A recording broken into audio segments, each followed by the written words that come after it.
Questions जी। अरे अब एक बार सब लोग बोल नहीं पा रहे होंगे। अच्छा मैं ख्याल है सब लोग बोल नहीं पा रहे होंगे अभी। यार एडमिनिस्ट्रेटर मुझे आप होस्ट बना दें सो दैट मैं इनको अनम्यूट कर सकूं। हरी साहब काइंडली सर को होस्ट बनाइएगा। Thank you.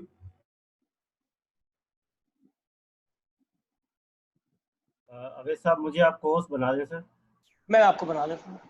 ठीक है, थैंक यू। अच्छा जी, हरी सुहानी उनको बनाते हैं को होस्ट। चलें जी, ग्रेट। या को होस्ट ना हो और मैं ज़रा लोगों को अब अनम्यूट करूँ।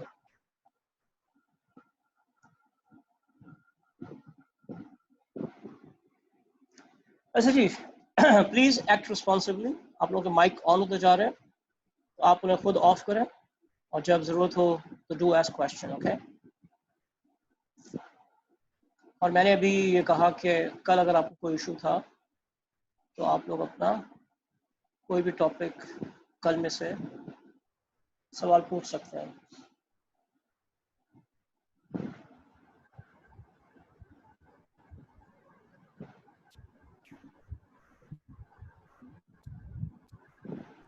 जी कोई question?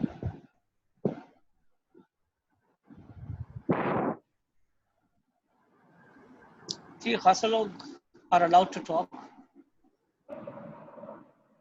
No question, sir. No questions?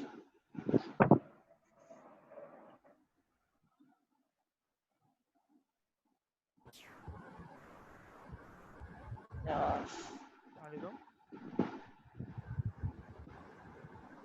Hello hello जी, do you have a question?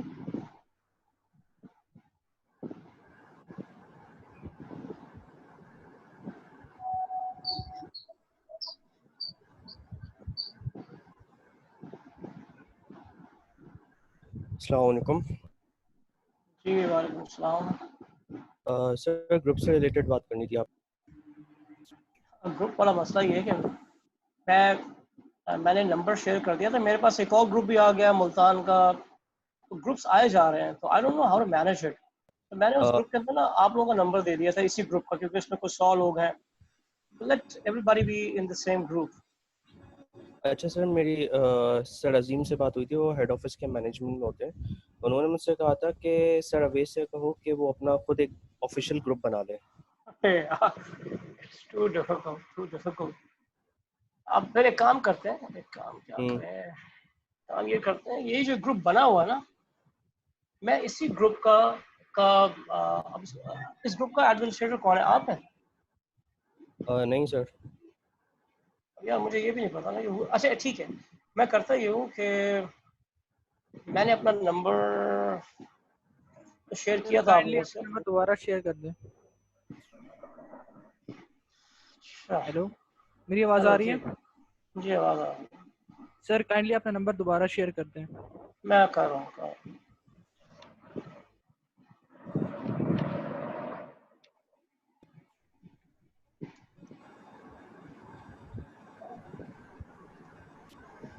Number share कर दो।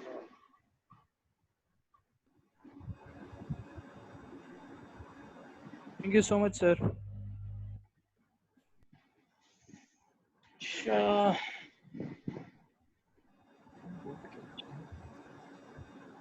काम मैं ये करता हूँ कि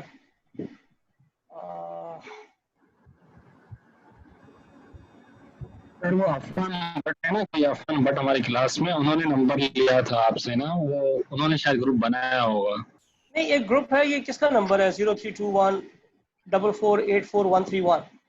अफान इज दिस यू? कौन है ये? काइंडली ये कौन लोग हैं, ये मुझे मैसेज करें। ये लोग ग्रुप एडमिन है तो इनसे फिर हैंडल करता हूँ मैं। क्या मैं नंबर आपको बता रहा हूँ, anybody who has this number kindly contact 032144844131 और दूसरा है 0331311251। जी कोई नहीं है?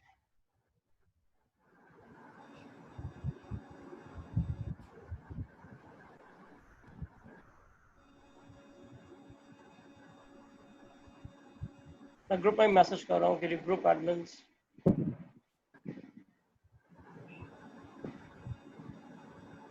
ठीक है, somebody has made me admin, तो मैं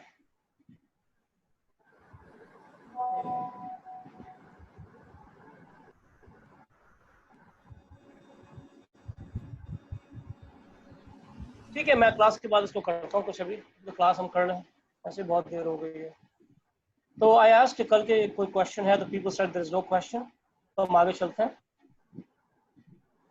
कल हम क्या पढ़ रहे थे जी? कल हम पढ़ रहे थे सॉफ्टवेयर। तो सॉफ्टवेयर में हमने बात की थी कि कंप्यूटर सॉफ्टवेयर में एक चीज़ आपके पास, जब भी आप सॉफ्टवेयर यूज़ करेंगे तो उसके अंदर इंटरफेस होगा, और इंटरफेस बेसिकली क्या होता है जी? Anyone, what is interface?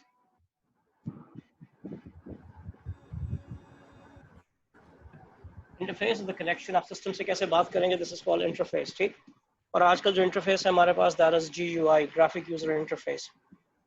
और फिर हमने देखा था कि सॉफ्टवेयर जो है ब्रॉडली स्पीकिंग 4 कैटेगरीज हैं, और उसमें सिस्टम सॉफ्टवेयर है, एप्लीकेशन सॉफ्टवेयर है, यूटिलिटीज हैं और प्रोग्रामिंग सॉफ्टवेयर है। और कल हमने खासी डिटेल से बात की थी सिस्टम सॉफ्टवेयर की। System software is the most popular, जो इसका नाम है वो ऑपरेटिंग सिस्टम है, और जब मशीन ऑन होती है तो वो काम करती है under the control of operating system. और ऑपरेटिंग सिस्टम में अपनी बहुत सारी कमांड्स होती हैं, उन कमांड्स को हम कहते हैं JCL। ऑपरेटिंग सिस्टम में 2 किस्म के प्रोग्राम्स होते हैं, control programs and service programmes.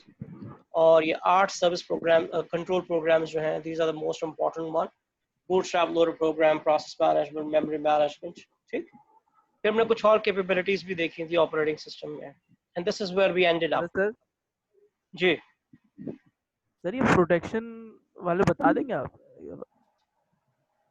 Protection जो है, प्रोटेक्शन का मतलब ये है, देखें आपके सिस्टम में वायरस आ सकता है, आपके सिस्टम में हैकर आ सकता है। ये मैं आपको बहुत कॉमन सी एग्जांपल्स दे रहा हूँ जो फौरी तौर पे आपकी समझ में आनी चाहिए। ऐसे तो प्रोटेक्शन में और बहुत सारे इश्यूज भी हैं।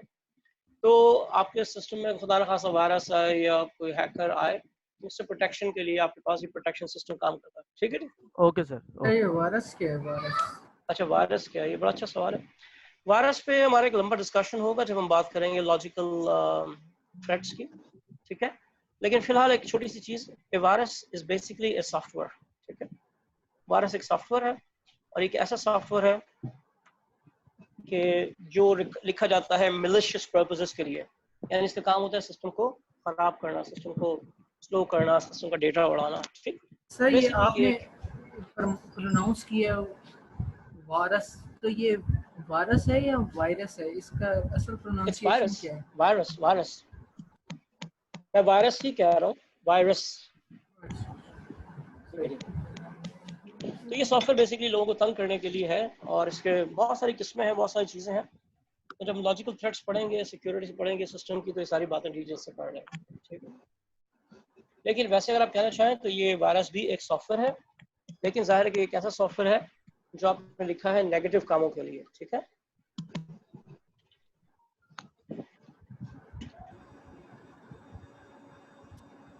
हमने बात की थी एप्लीकेशन सॉफ्टवेयर की।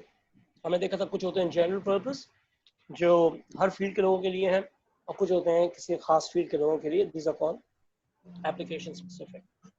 आज हमें शुरू करना है यूटिलिटी प्रोग्राम से, ठीक है। उसके लिए जो पहली वाली लाइन है ना, ये आपको याद रखनी है।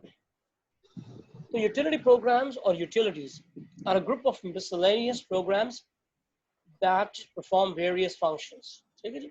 तो छोटे मोटे कामों के लिए बहुत सारे हमारे पास छोटे छोटे सॉफ्टवेयर हैं, ठीक। बहुत सारे छोटे छोटे कामों के लिए बहुत सारे सॉफ्टवेयर हैं, उन्हें हम कहते हैं यूटिलिटी प्रोग्राम्स या यूटिलिटीज, ठीक। अच्छा, ये बहुत ही स्पेसिफिक और छोटे छोटे कामों के लिए होते हैं, ठीक। जब जरूरत पड़ती, जी माइक्स पे आपको कंट्रोल होना चाहिए, और जब इनकी जरूरत पड़ती है तो हम इनको यूज कर लेते हैं। फॉर एग्जांपल, जैसे आपके पास छोटे छोटे सॉफ्टवेयर आते हैं फाइल कन्वर्जन के, कि आपने इस फाइल को इस ग्राफिक फॉर्मेट से दूसरे फॉर्मेट में कन्वर्ट कर दिया, या इस ऑडियो फॉर्मेट को दूसरे ऑडियो फॉर्मेट में कन्वर्ट कर दिया, ठीक। तो ये यूटिलिटी प्रोग्राम्स हैं, ये बैकअप के प्रोग्राम्स हैं, ये कंपैरिजन के प्रोग्राम्स हैं। आप दो सिस्टम्स को, दो फाइल्स को कंपेयर करना चाहते हैं, या एंटीवायरस, जिसके में बात कर रहे थे, ये भी आपके पास यूटिलिटीज है।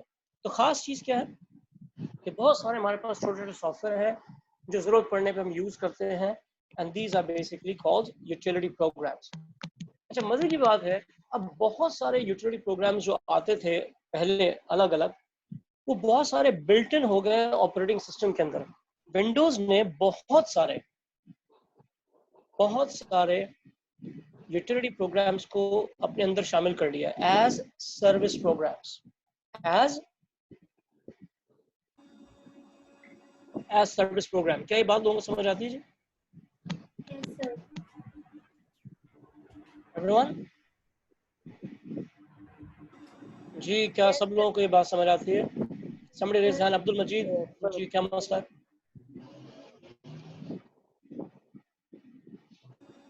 जी Abdul Majid, you have a question?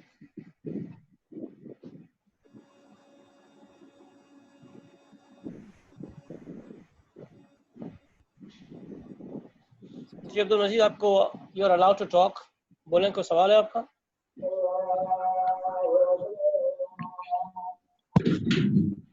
Sir mic का ही मसला था, इसी वजह से किया था। Thank you sir. अच्छा, ओके ओके, थैंक यू।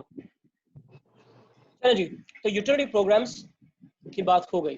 अब आपके पास जो चौथा सॉफ्टवेयर है वो है प्रोग्रामिंग सॉफ्टवेयर या लैंग्वेजेस। प्रोग्रामिंग सॉफ्टवेयर या लैंग्वेजेस। अब लैंग्वेजेस को समझने के लिए पहले आप अपनी लैंग्वेजेस को समझ लें, फिर काम आसान हो जाएगा। हमारी बहुत सारी लैंग्वेजेस हैं, उर्दू है, अंग्रेजी है, बहुत सारे लैंग्वेजेस हैं, और इन लैंग्वेजेस से हम बातचीत करते हैं। अच्छा, अगर मुझे आपको कुछ इंस्ट्रक्शंस देनी है तो मैं कोई लैंग्वेज ही यूज करूंगा ना। फॉर एग्जांपल, मैंने आपको इंस्ट्रक्शंस दे दिए कि सुबह आपने इस वक्त उठना है, और फिर आपने इतने बजे नाश्ता करना है, और इतने बजे आपने ऑफिस जाना है, और फिर ऑफिस में इतने बजे आपने ये करना है, और इतने बजे ये करना है, और फिर ये करना है, और फिर आपने चाय पीनी है, फिर आपने इस वक्त खाना खाना है, फिर आपने ये करना है, और 5 बजे आपने निकलना है, आपने घर आना और घर आके आपने ये करना है। तो मैंने आपको टेक्निकली स्पीकिंग आज का एक प्रोग्राम दे दिया है। एग्रीड? मैंने आपको एक प्रोग्राम दे दिया है, इंस्ट्रक्शंस दे दिए, सेट ऑफ इंस्ट्रक्शंस दे दिए कि आज आपने सुबह से लेकर शाम तक ये करना है। अच्छा, ये भी हो सकता है कि ये इंस्ट्रक्शंस देने के बाद मैंने आपसे कहा कि आपने अगले 1 महीने तक यही काम करना है। ऐसा हो सकता है? या आपने अब अगले 1 साल तक रोजाना यही काम करना है। तो एक्चुअली मैंने क्या किया, आपको एक प्रोग्राम बना के दे दिया अंग्रेजी के अंदर, और अब आप खुद ही मुझसे बगैर पूछे सुबह से लेकर शाम तक इसको एक्सिक्यूट करते हैं, और फिर अगले दिन उसको रिपीट करते रहते हैं। क्या ये बात समझ आ गई? Yes sir. इसी तरह से फॉर एग्जांपल, अब आईसीएमए का लेट्स से एक एग्जामिनेशन का सिस्टम है, या बुरी एग्जांपल हो जाएगी, बैंक का सिस्टम ले लें। बैंक का सिस्टम है तो उसके अंदर अगर एक डिपॉजिट का सिस्टम है या विड्रॉल का सिस्टम है, ठीक, तो उसके अंदर हमने सिस्टम को सारी इंस्ट्रक्शंस दे दी हैं कि कोई भी विड्रॉल के लिए आएगा तो पहले आप ये करेंगे, फिर ये करेंगे, फिर ये करेंगे, फिर ये करेंगे। तो फॉर एग्जांपल एटीएम के अंदर एक प्रोग्राम चल रहा है, तो जब आप जाते हैं तो वो एटीएम का प्रोग्राम आपसे कहता है पहले आप ये करें, फिर ये करें, फिर ये करें, फिर ये करें, और ये लें पैसे। ठीक, तो एटीएम में एक प्रोग्राम चल रहा है, ठीक, आपके सेल फोन में एक प्रोग्राम चल रहा है। ये प्रोग्राम जो चल रहे हैं, ये सॉफ्टवेयर जो चल रहे हैं, इनको बनाने के लिए लैंग्वेज चाहिए। जैसे मैं आपको इंस्ट्रक्शंस देता हूँ तो मैं यूज करता हूँ ह्यूमन लैंग्वेजेस लाइक इंग्लिश और उर्दू। कंप्यूटर को अगर इंस्ट्रक्शंस देनी है तो उसके लिए कंप्यूटर लैंग्वेजेस होंगी। जी, एवरीवन एग्रीज? एग्रीड। बिल्कुल ठीक है जी। हर प्रोग्रामिंग लैंग्वेज में क्या होता है, बेसिकली ये चीजें होती हैं। तो उसमें कुछ बेसिक किस्म के इंस्ट्रक्शंस हैं जिसकी मदद से मैं बता सकता हूँ कि मेरा डेटा किस किस्म का होगा। हम डेटा की टाइप्स पढ़ेंगे, लेकिन फिलहाल समझे कुछ आपका टेक्सटुअल डेटा होता है, कुछ न्यूमेरिक डेटा होता है, कुछ ऑडियो डेटा होता है, कुछ वीडियो डेटा होता है। ठीक, तो प्रोग्रामिंग लैंग्वेज की मदद से मैं बता सकता हूँ कि मेरा डेटा किस किस्म का होगा, मेरे इनपुट किस किस्म के होंगे, मेरे आउटपुट किस किस्म के होंगे, मेरी कैलकुलेशंस क्या होंगी। ठीक, तो सारी की सारी चीज़ें मैं इंस्ट्रक्शंस लिख देता हूँ।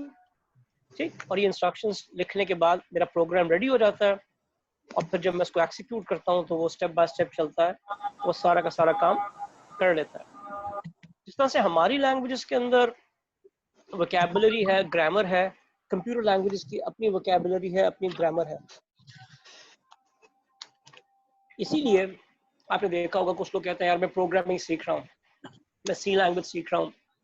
तो एक्चुअली वो सी लैंग्वेज की प्रोग्रामिंग सीखने का मतलब ये है कि वो उसकी वोकैबुलरी सीख रहे होते हैं और वो उसकी ग्रामर सीख रहे होते हैं और फिर उस काबिल होते हैं कि सी लैंग्वेज में इंस्ट्रक्शंस लिख सकें। क्या ये बात समझ आती है यहाँ तक? Yes sir. जी सर। ग्रेट। अच्छा, अब चूंकि आपके लिए बहुत ज़्यादा टेक्निकल होने की ज़रूरत नहीं है तो यहाँ पर मैंने एक हल्का सा आइडिया आपको दे दिया कि ब्रॉडली स्पीकिंग कंप्यूटर लैंग्वेजेस भी आपके पास हज़ारों हैं, लेकिन ब्रॉडली स्पीकिंग दो कैटेगरीज में आ सकती हैं, low level and high level. दूसरा नाम याद रखें, मशीन ओरिएंटेड लैंग्वेजेस। तो मशीन ओरिएंटेड लैंग्वेजेस का मतलब ये है कि these are easily understood by machine, और हमारे लिए मुश्किल होती हैं। इसलिए कि इसको यूं समझें कि हमारे लिए ये 10 में मुश्किल, 10 की फॉर्म में होती है, मुश्किल होती है, कंप्यूटर के लिए आसान होती है। तो इसीलिए से मशीन ओरिएंटेड या लो लेवल लैंग्वेजेस कहते हैं। High level languages are human oriented languages. इसके अंदर हम अंग्रेजी के ही लफ्ज यूज कर रहे हैं, इस लैंग्वेज के अंदर हम अंग्रेजी के लफ्ज यूज कर रहे हैं। ये हमारे लिए आसान है लेकिन कंप्यूटर के लिए थोड़ी सी मुश्किल होती है। ठीक। अच्छा, एक अच्छी सी गाइड मैंने यहाँ पर आपको दी है, लैंग्वेज सिलेक्शन गाइड, कि आप कौन सी लैंग्वेज सीखें। अच्छा, ये आपके लिए नहीं, अकाउंटेंट के लिए, लेकिन एक अच्छी सी गाइड है किसी के लिए भी। देखिए फॉर एग्जांपल अगर आप चाहते हैं फ्रंट एंड, अच्छा अब देखिए डेवलपमेंट दो किस्म की होती है, एक फ्रंट एंड होती है, एक बैक एंड होती है। ये बहुत तफसील से हम बात करेंगे front end and back and की जब हम सिस्टम डेवलपमेंट की बात करेंगे, लेकिन फिलहाल समझने के लिए आप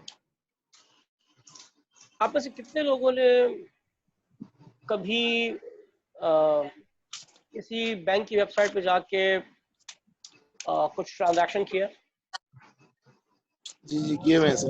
यस ठीक है सर। ना? यस सर, तो किए आप हुए देखिए, हैं। इसका मतलब है कि जब आप बैंक की वेबसाइट पे जाते हैं तो एक प्रोग्राम चल रहा है जिसे आप देख रहे हैं, एक प्रोग्राम चल रहा है जिसे आप देख रहे हैं, यस नो? Yes sir. जी जी। लेकिन एक प्रोग्राम पीछे भी चल रहा होगा बैंक के सर्वर में, यानी एक आपके पास चल रहा है और एक बैंक के सर्वर में भी चल रहा होगा, यस नो? यस। फिलहाल आप ये समझे, जो यूजर के पास चल रहा है उसे हम कहते हैं फ्रंट एंड, और जो पीछे चल रहा होता है सर्वर में कहीं उसे हम कहते हैं बैक एंड। जी एवरीवन, जो मेरे पास चल रहा है वो फ्रंट एंड, जो कंपनी के अंदर चल रहा है दैट इज बैक एंड। तो अगर आपने फ्रंट एंड की डेवलपमेंट करनी है तो उसे जावास्क्रिप्ट अच्छी है, एल्म अच्छी है, टाइपस्क्रिप्ट अच्छी है। बैक एंड डेवलपमेंट के लिए आपके पास जावास्क्रिप्ट है, स्काला है, पाइथन है, गो है, रूबी है। मोबाइल के अगर आपने सॉफ्टवेयर बनाने हैं तो उसके लिए स्विफ्ट है, जावा है, ऑब्जेक्टिव सी है, जावास्क्रिप्ट है। गेम अगर आपने बनाने हैं तो गेम के लिए आपके पास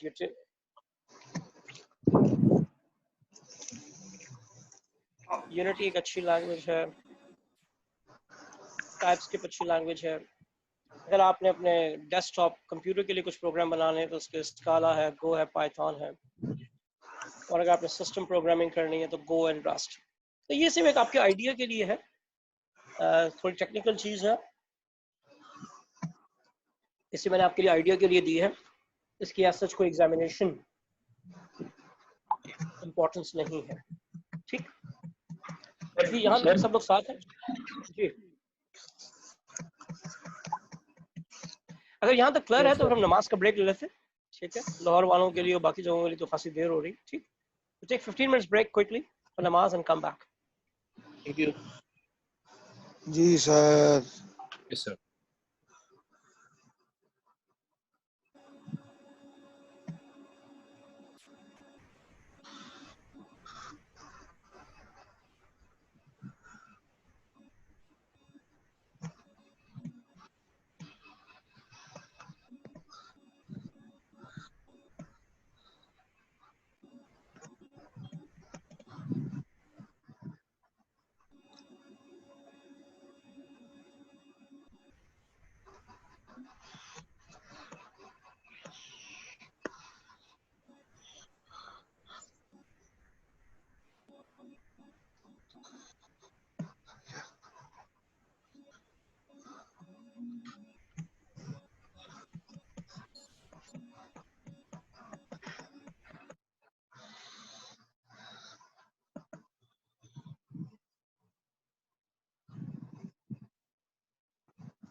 ये रुक क्यों गया?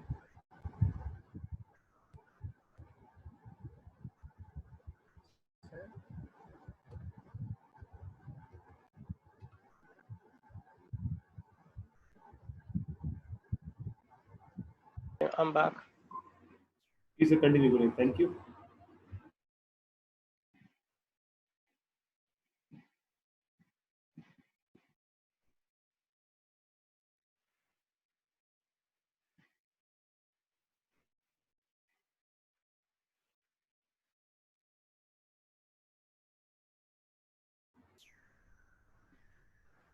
सर आपको मेरी आवाज आ रही?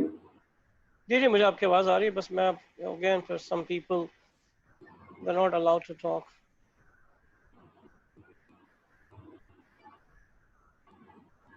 ठीक हो गया sir.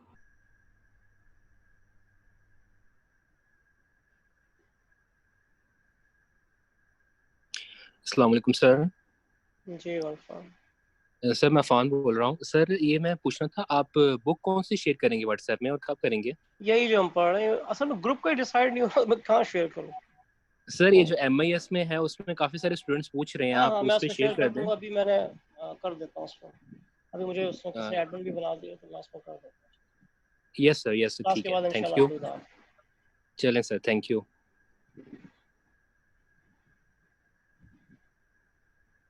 Okay, Ji, let's go on. This chapter is over, and next we have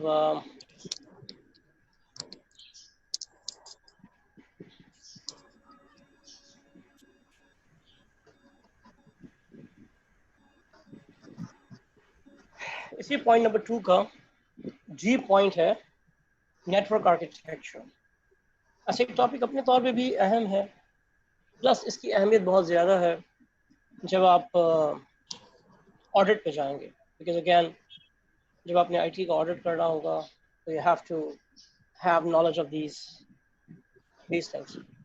ठीक. तो नेटवर्क आर्किटेक्चर इसमें हेडिंग में लिखा हुआ LAN, WAN एंड वायरलेस. ये सारी बहुत सारी चीज़ें हमें देखनी है, तो लेट्स सी. सर क्वेश्चन पूछना था आपसे. जी फरमाइए. अभी जो आपने लास्ट चैप्टर में जो front end back and web development पढ़ाया था, उसकी examples exam point of view से इम्पोर्टेंट है? नहीं, वो बस एक नॉलेज के लिए चीज़ थी, लेकिन front end and back and का जो कॉन्सेप्ट है, सब सिस्टम डेवलपमेंट पढ़ेंगे तो वहाँ हम उसको तफसील से देखेंगे. ठीक है. फिलहाल मैंने आपको बताया कि जी जो यूजर एंड पे चीज़ चल रही है उसको हम फ्रंट एंड कहते हैं, जो पीछे चल रही होती है सर्वर साइड पे वो बैक एंड है. ठीक है. फिलहाल आप इतना याद रखें. ठीक है. बाकी फिर जो वो चीज़ें आएंगी तो उसको हम देखेंगे. ठीक. अच्छा, डेटा कम्युनिकेशन तो सबको आइडिया है. आजकल साइंस ने बहुत तरक्की की है. यस ना? यस. लेकिन साइंस ने जितने भी तरक्की की है उसका सबसे ज़्यादा लोगों को पता है कम्युनिकेशन के हवाले से. Yes no? आई मीन देखिए ना, मेडिकल साइंस ने बहुत तरक्की की है लेकिन सबको अंदाज़ा नहीं होगा. स्पेस इंजीनियरिंग ने बहुत तरक्की की है, सबको अंदाज़ा नहीं होगा. लेकिन डेटा कम्युनिकेशन में बहुत तरक्की हुई है, इसका सबको अंदाज़ा है. सबको अंदाज़ा है, सबका यूज़ भी है, सबके पास सेल फोन है. I am sure people have an idea कि एक ज़माने में having a phone was a big thing. कहते थे कि जी दादा जान जो है वो एप्लीकेशन देते थे और पोता जान जो है उसको फिर फ़ोन मिलता था. नाउअडेज यू सी वो वायर बेस्ड से हम वायरलेस पे चले गए हैं, और पाकिस्तान में कितने सेल फोन यूजर्स हैं? अगर हमारी आबादी 22 करोड़ की है तो तकरीबन 12 करोड़ के करीब सेल फोन यूजर्स हैं. और if you look at ITU, international telecommunication union, उनके मुताबिक दुनिया की 7.5 बिलियन आबादी में से तकरीबन 6.5 बिलियन लोग जो है ना कनेक्शन है सेल फोन से. ठीक. अब ज़ाहिर है उसमें बहुत सारे लोगों के पास दो नंबर्स भी हैं, तो इस तरह से आप कह सकते हैं कि वेरी कंफर्टेबली 90% लोगों के पास फ़ोन है. ठीक. आज कोई भी कहीं पर भी बैठा. एक ज़माने में लोग कहते थे शहर के बीच में रहें so that we are updated, but now you can be living in far flung area, suburbs में, दूर दराज अकेले पहाड़ पे, आप रह रहे हो, but you are as updated as anyone living in the center of the city. शहरों की कनेक्टिविटी अब पुरानी बात हो गई है, कंट्रीज की कनेक्टिविटी पुरानी बात हो गई है। अब तो आपके पास connectivity is between the planets. और एक अच्छी चीज मैंने यहाँ पर लिखी हुई है कि आपके पास ये मार्स, सैटर्न, जुपिटर और अर्थ ये कनेक्टेड है। There's a proper data communication going on among these satellites. जी अमीर, आपको कोई सवाल है? सर एक बार रिपीट कर दें जिससे पहले आपने पढ़ाया। अरे जो कहा वो सारा रिपीट कर दो। समरी मैंने ये दी है उसकी कि हम सर इससे पहले आपने क्या पढ़ाया? हमने सिर्फ यही बात की है कि डेटा कम्युनिकेशन जो है बड़ी कॉमन सी चीज़ है और आज सबके पास सेलफोन है, सबके पास कनेक्टिविटी है। आप कहीं पर भी रह रहे हो, आप हर एक से कनेक्टेड हैं। ठीक, बहुत तरक्की हो गई हुई है। और फिर हमने ये कहा कि हमारे पास डिफरेंट प्लैनेट्स भी कनेक्टेड हैं, जैसे Mars, Saturn, Jupiter and earth. ठीक, ये कनेक्टेड है।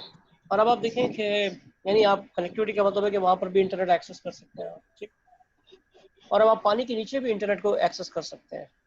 आपके पास जैसे वाईफाई टेक्नोलॉजी है तो पानी के लिए लाईफाई टेक्नोलॉजी है, लाईफाई, लाइट फिडेलिटी। तो टेक्नोलॉजी मीन्स कम्युनिकेशन अब आप कहीं से भी बैठ के करें, दुनिया में आप कहीं पर भी हो, आसमानों में हो, पानियों में हो, सहराओं में हो, कहीं पर भी हो, यू कैन डू इट। अच्छा जी, अब कम्युनिकेशन फैसिलिटीज शुरू में हमारे पास वायर बेस्ड थी, तारे बिछाते थे हम और उसके अपने मसाइल थे। अब आपके पास वायरलेस कम्युनिकेशन हो गई, तार की जरूरत ही नहीं है। ठीक, ये पूरा का पूरा जो टेली कम्युनिकेशन सेटअप है इससे हम यूज कर रहे हैं डेटा कम्युनिकेशन के लिए। डेटा कम्युनिकेशन, टेली कम्युनिकेशन आजकल एक ही चीज है। ठीक, तो टेली कम्युनिकेशन सेटअप है हमारे पास और इस पर हम डेटा कम्युनिकेशन कर रहे हैं। और ये डेटा टेक्सचुअल डेटा भी हो सकता है, ग्राफिक डेटा भी हो सकता है, ऑडियो डेटा भी हो सकता है और वीडियो डेटा भी हो सकता है। ठीक है,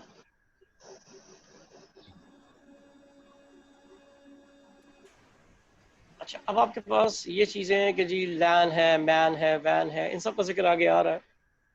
इन सब के थ्रू हम डेटा कम्युनिकेशन हर वक्त कर रहे हैं।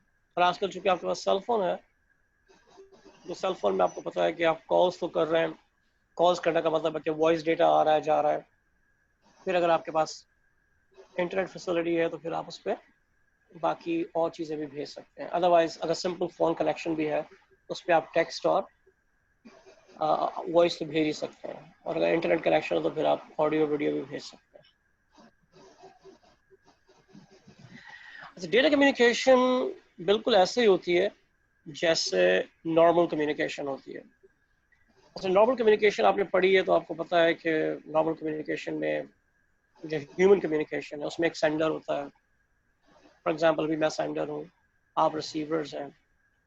फिर इनकोडिंग हो रही है। इनकोडिंग का मतलब ये है कि मेरे पास कुछ ख्यालात हैं, कुछ कहना चाहता हूँ मैं आपसे, मेरे दिमाग से तो आप नहीं पढ़ सकते, तो मैं ऐसे इनकोड कर रहा हूँ। इनकोड करने का मतलब है मैं अपने ख्यालात को कन्वर्ट कर रहा हूँ अपने वर्ड्स में। ठीक है, मैं तस्वीरों में भी कर सकता हूँ। वर्ड्स में मैंने इनकोड किया, फिर ये मैंने आपको भेज दिया। और आप क्या कर रहे हैं, आपने वर्ड्स रिसीव किए। ठीक है, और उस वर्ड्स को आपने रिसीव करने के बाद डिकोड किया, और डिकोड किया तो आपको मेरे ख्यालात, मेरी बात समझ आ गई। और सारे भेजने, मैं जब आपसे बात कर रहा था तो कोई ना कोई चैनल में यूज़ कर रहा हूँ। For example face to face होगा, या फॉर एग्जांपल कोई ख़त होगा। ठीक, और जब कम्युनिकेशन मैं और आप कर रहे होंगे तो उसमें डिस्टॉर्शन भी हो सकती है, गड़बड़ हो सकती है, आवाज़ सही सुनाई ना दे। ठीक, और नॉइज़ भी हो सकती है। नॉइज़ का मतलब होता है अनवांटेड सिग्नल। मैं और आप बात कर रहे थे, बाहर से ट्रैफिक जा रहा था, उसकी वजह से आपको बात सही सुनाई दी या नहीं दी। यही एग्जैक्टली सारी चीज़ें कंप्यूटर में भी हैं। सिर्फ फ़र्क क्या हो जाएगा कि सेंडर एक कंप्यूटर होगा, रिसीवर दूसरा कंप्यूटर होगा। ठीक, मैं आपको कोई चीज़ भेज रहा हूँ, ईमेल भेज रहा हूँ, तो मैं उसको इनकोड करूँगा। ठीक, और वो चैनल के थ्रू, इंटरनेट के थ्रू जाएगी तो आपके पास पहुँचेगी और आप उसे डिकोड करेंगे, और डिकोड करने के बाद आपको रिसीव हो जाएगी। And there is a possibility कि while this email was being sent, there was some distortion or there was some noise.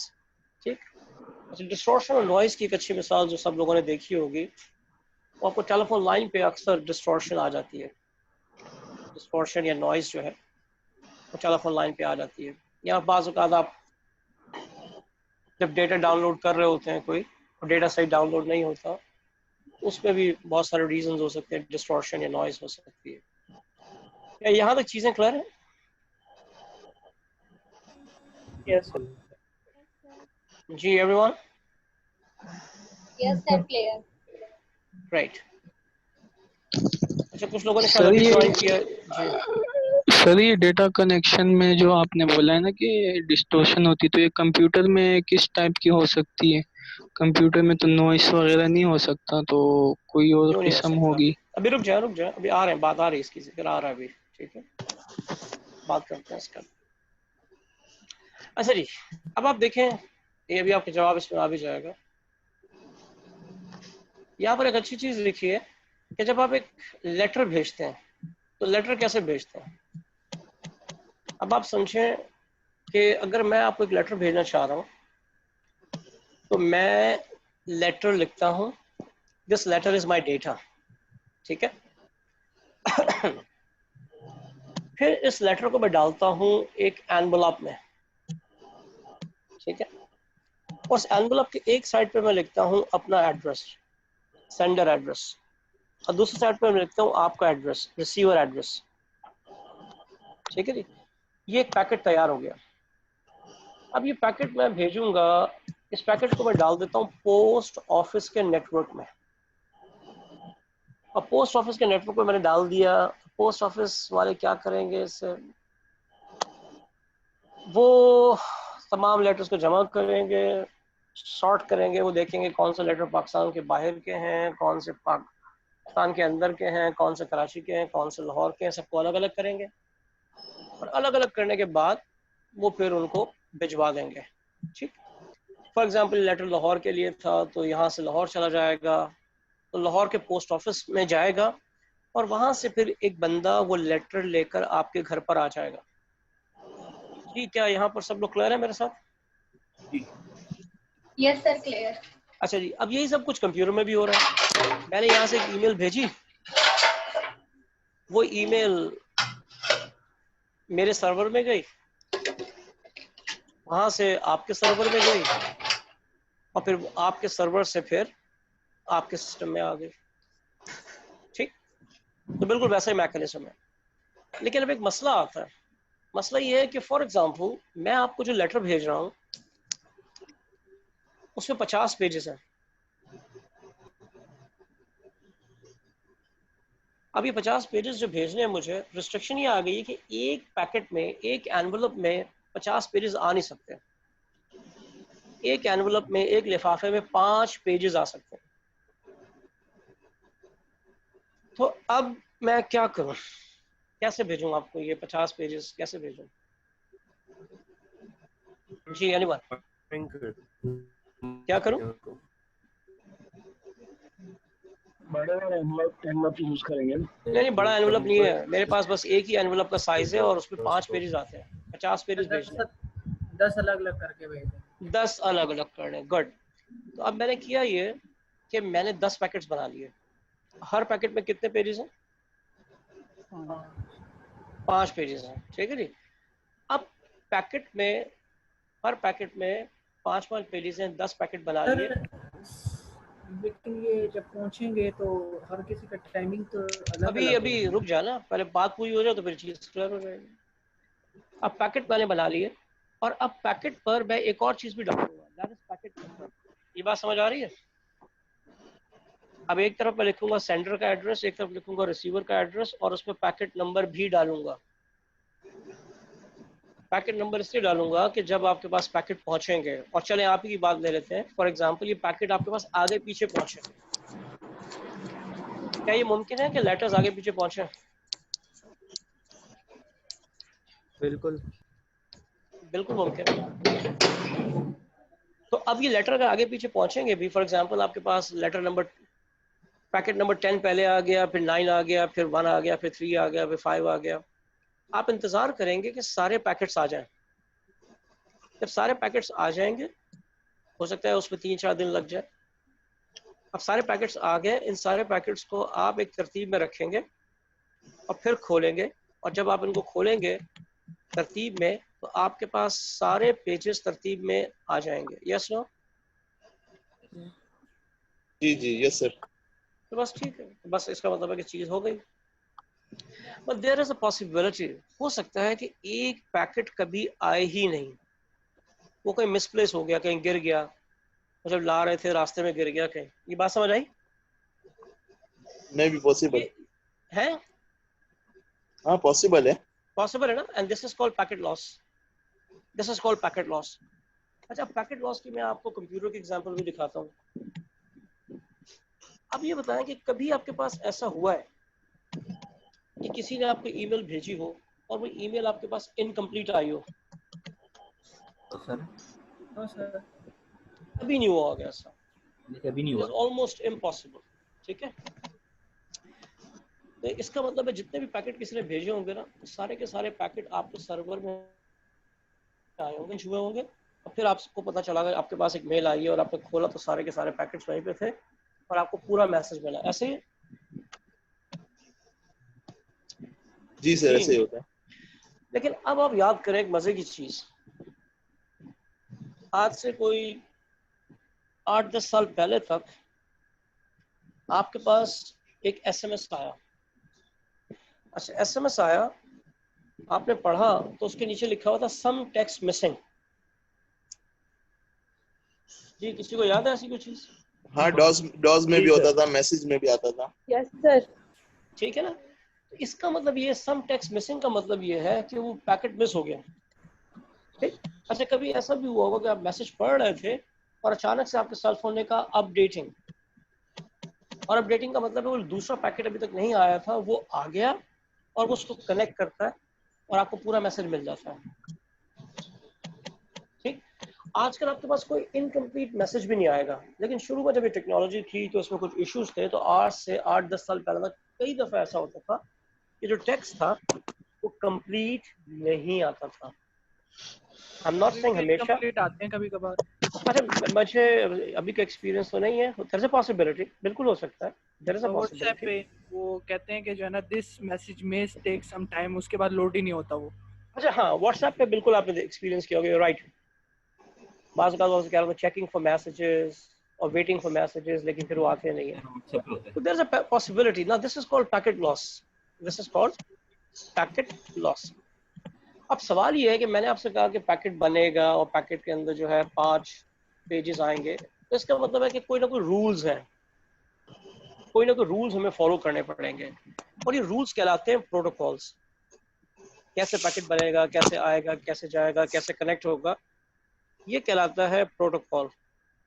जी, ये बात समझ आ गई? जी। अच्छा, ये बड़ी इंपॉर्टेंट चीज़ है, क्योंकि जब हम ये पढ़ रहे होंगे लॉजिकल सिक्योरिटी थ्रेट्स वगैरह, तो वहाँ पर ये नॉलेज आपके लिए बड़ी यूजफुल होगी। अब मैंने यहाँ पर आपको एक ईमेल पैकेट का भी दिखाया है। तो अब देखिए, कंप्यूटर में जब ईमेल का पैकेट बनता है तो उसके 3 हिस्से होते हैं। एक उसमें हेडर होता है, एक उसमें पेलोड होता है, और एक उसमें ट्रेलर होता है। यानी एक स्टार्ट होता है, एक लोड होता है और एक एंड होता है। अब नोट डाउन, हेडर में क्या क्या होता है। हेडर में होती है सेंडर की IP address, and I am sure लोगों को अंदाजा है कि हर कंप्यूटर का, हर डिवाइस का एक एड्रेस होता है, and that is called IP address, that is called internet protocol address. ठीक, सेंडर का आईपी एड्रेस है, रिसीवर का आईपी एड्रेस है, फिर कौन सा प्रोटोकॉल यूज होगा। अच्छा, प्रोटोकॉल का जिक्र अभी हम थोड़ा आगे जाके करते हैं। बहुत सारे प्रोटोकॉल्स हैं अब आपके पास, there are dozen rather hundreds of protocols. ठीक है, फॉर एग्जांपल एक दो प्रोटोकॉल जो आपने देखे होंगे, HTTP जो आप देखते हैं, ये भी एक प्रोटोकॉल है। सारी वेबसाइट्स इसी प्रोटोकॉल के तहत बनती हैं, आती हैं, जाती हैं। ठीक। अच्छा, फिर पैकेट नंबर, क्योंकि अगर आपके पास बहुत ज्यादा पैकेट्स है, पैकेट नंबर, ये सारी की सारी इंफॉर्मेशन हेडर में होती है, और ये इंफॉर्मेशन होती है 96 बिट्स की, यानी 96 ones and zeros. 96 ones and zeros में ये इंफॉर्मेशन हम स्टोर करते हैं। जी समझ आई बात? Yes sir. नहीं अच्छा सर, नहीं मैं समझ समझ में आई? नहीं आई। इसमें समझने की चीज क्या है? नहीं सर। हमने ये कहा सर कि आपने जो सेंडर, जी बोले। सर बताएं, सर आप मैंने बताएं ये बताएं। जो सेंडर की इंफॉर्मेशन है, जो रिसीवर की इंफॉर्मेशन है, जो पैकेट नंबर की इंफॉर्मेशन है, जो प्रोटोकॉल की इंफॉर्मेशन है, इसको स्टोर करने के लिए हम 96 वंस एंड जीरोस यूज करते हैं। ये इंफॉर्मेशन स्टोर होती है 96 वंस एंड जीरोस में। वंस एंड जीरोस कह लें या बिट्स कह लें। जी क्लियर? अच्छा सही है सर। अच्छा जी फिर सर। जो आपका वो डेटा है, वो ईमेल है जिसमें आपने किसी को ईमेल लिखी है कि जी, आपने आईसीएमओ को ईमेल लिखी है कि जी I haven't received my admit card and I want details about examination, जो भी ईमेल आपने लिखी है वो कहलाती है पेलोड और वो कहलाती है डेटा। और ये इंफॉर्मेशन जो है, ये ईमेल जो पेलोड जो है वो 896 बिट्स में स्टोर होता है, 896 वंस एंड जीरोस। अच्छा इसका मतलब ये है, जब आप सोच सकते हैं अगर आपकी ईमेल बहुत ही बड़ी है तो एक पैकेट नहीं बनेगा, बहुत सारे पैकेट्स बनेंगे। Yes no? जी ये बात समझ आती है? जी सर। अच्छा फिर ट्रेलर। ट्रेलर समझें कि हर यस पैकेट के सर। आखिर में लिखा होता है, हर पैकेट के आखिर में लिखा होता है yes the sir. And. Her packet के आखिर में लिखा होता है दी एंड। ठीक, दी एंड लिखा होता है और एरर करेक्शन का तरीका लिखा होता है कि अगर एक पैकेट खराब हो जाए तो वो अपने आप को सही कर सकता है। इसकी बात मैं आगे भी करूंगा। ठीक, तो पैकेट के आखिर में एक तो दी एंड लिखा हुआ होता है और एक एरर करेक्शन का तरीका लिखा हुआ होता है कि अगर पैकेट खराब हो तो ये अपने आप को खुद ही सही कर लेगा। और ये इंफॉर्मेशन होती है 32 वंस एंड जीरोस में। ये होती है 32 वंस एंड जीरोस में। अच्छा एक काम करें सब लोग और जल्दी से मुझे चैट में इसका जवाब दें कि 96 वंस एंड जीरोस या बिट्स, 896 बिट्स और 32 बिट्स, इसको ऐड करें कितना आता है?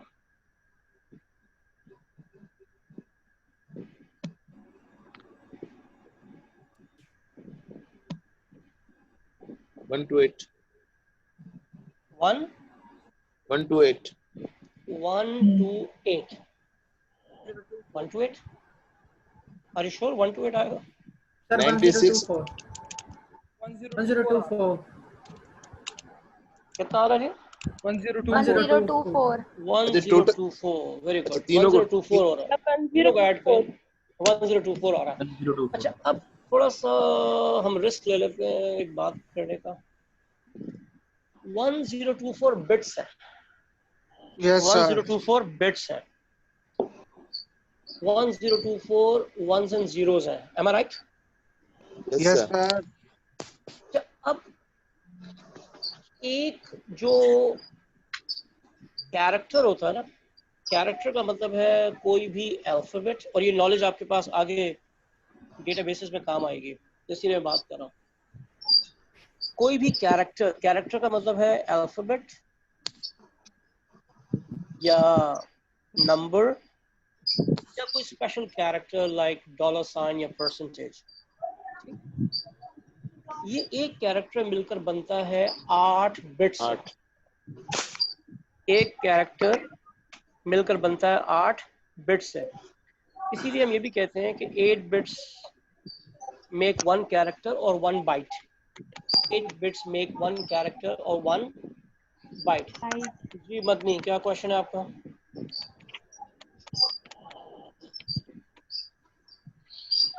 जी मदनी जुबैर, क्या क्वेश्चन है आपका?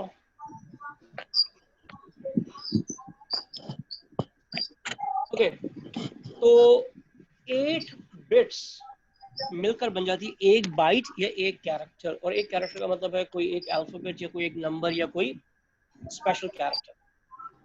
ये जो 1024 बिट्स आपके पास आई है, इनको ऐड करके 96 और 896 और 32, इसको अगर डिवाइड करें 8 से 128 जी 128 का मतलब क्या है? इसका मतलब 128 कैरेक्टर्स या 128 alphabets. Yes no? Yes sir. सबकी बात समझ में आ गई? इसका मतलब अगर आप एक ईमेल का पैकेट भेजते हैं, एक ईमेल पैकेट में 128 कैरेक्टर्स होते हैं, 128 कैरेक्टर। और 128 कैरेक्टर्स कितने होते हैं अगर मैं आपको दिखाऊं,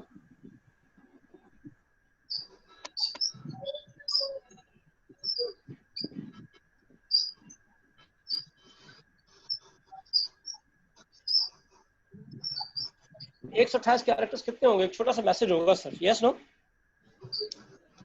जी सर। तो अगर आपने एक अच्छी बड़ी ईमेल लिखी 4-5 लाइनों की, तो ये कोई बन जाएंगे आपके पास 3-4 पैकेट्स बन जाएंगे। कई बात समझ आ गई? अभी 3-4 पैकेट्स जो है वो आपके सर्वर से सामने वाले के सर्वर में पहुंचकर फिर आपके पास आ जाएंगे। जी, यहाँ तक एवरीबॉडी इज क्लियर? जी चलिए जी आगे चलते हैं। अभी प्रोटोकॉल, जी अदनान यूसुफ से you have a question?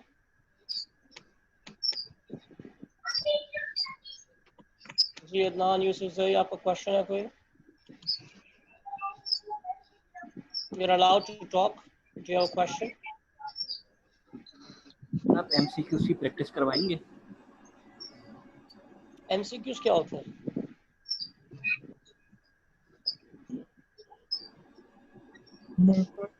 Ji MCQs क्या होते हैं भाई?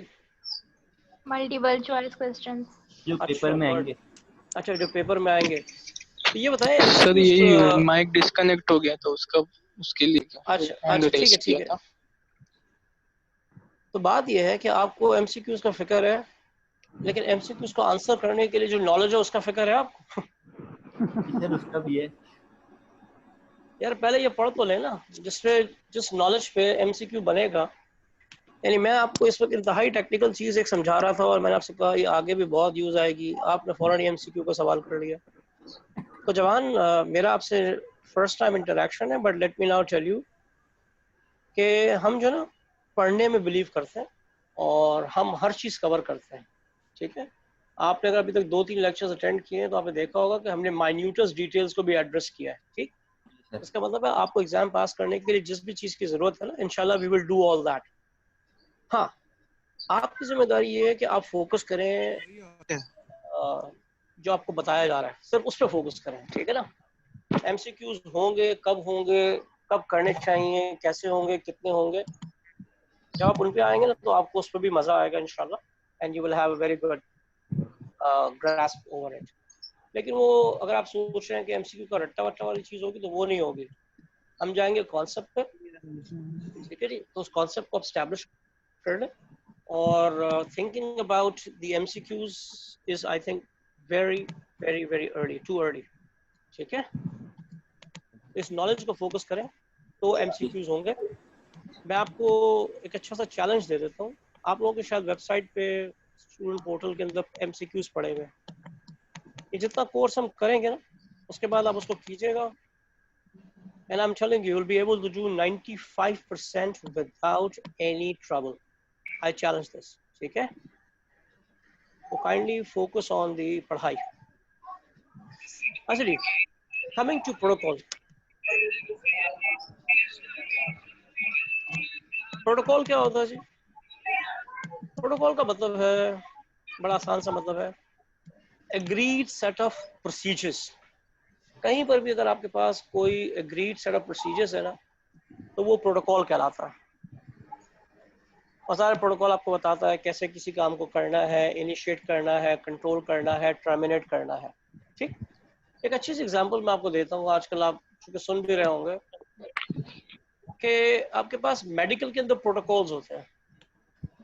मेडिकल प्रोटोकॉल है, अगर आपने फॉर एग्जांपल ऑपरेशन करना है तो उसका अपना एक प्रोटोकॉल है, ठीक है?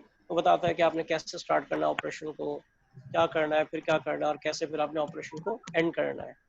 यही बात समझ आ रही? Yes sir. प्रोटोकॉल का हमारे यहाँ अनफॉर्चुनेटली लोग मतलब लेते हैं इज्जत, कि ये प्रेसिडेंट का प्रोटोकॉल है तो ये प्रेसिडेंट की इज्जत है। ऐसा नहीं है। प्रोटोकॉल का मतलब होता है आपके पास प्रोसीजर्स, कैसे किसी काम को स्टार्ट करना है, कैसे उसको लेके चलना है, कैसे एंड करना है, ठीक? सर प्रोसीजर रूल में फर्क तो है ना? हाँ समझे, प्रोसीजर क्या है, रूल क्या है, एक ही चीज है, ठीक है? अच्छा, इसी पैराग्राफ की आखिरी लाइन पढ़ें, protocols can detect and correct errors. ये बड़ी जबरदस्त चीज है। और अब मैं आपको 2 एग्जांपल्स देता हूँ जो यहाँ दी भी है। आपके पास प्रोटोकॉल में आपने बिजनेस कम्युनिकेशन पढ़ ली है?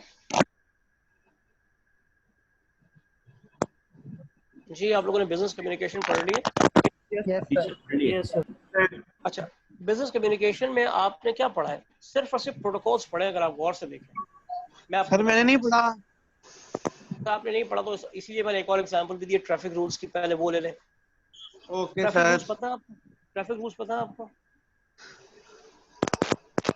ट्रैफिक रूल ये होता है ना कि अगर लाइट रेड हो जाए तो आपने नहीं रुकना, ठीक है?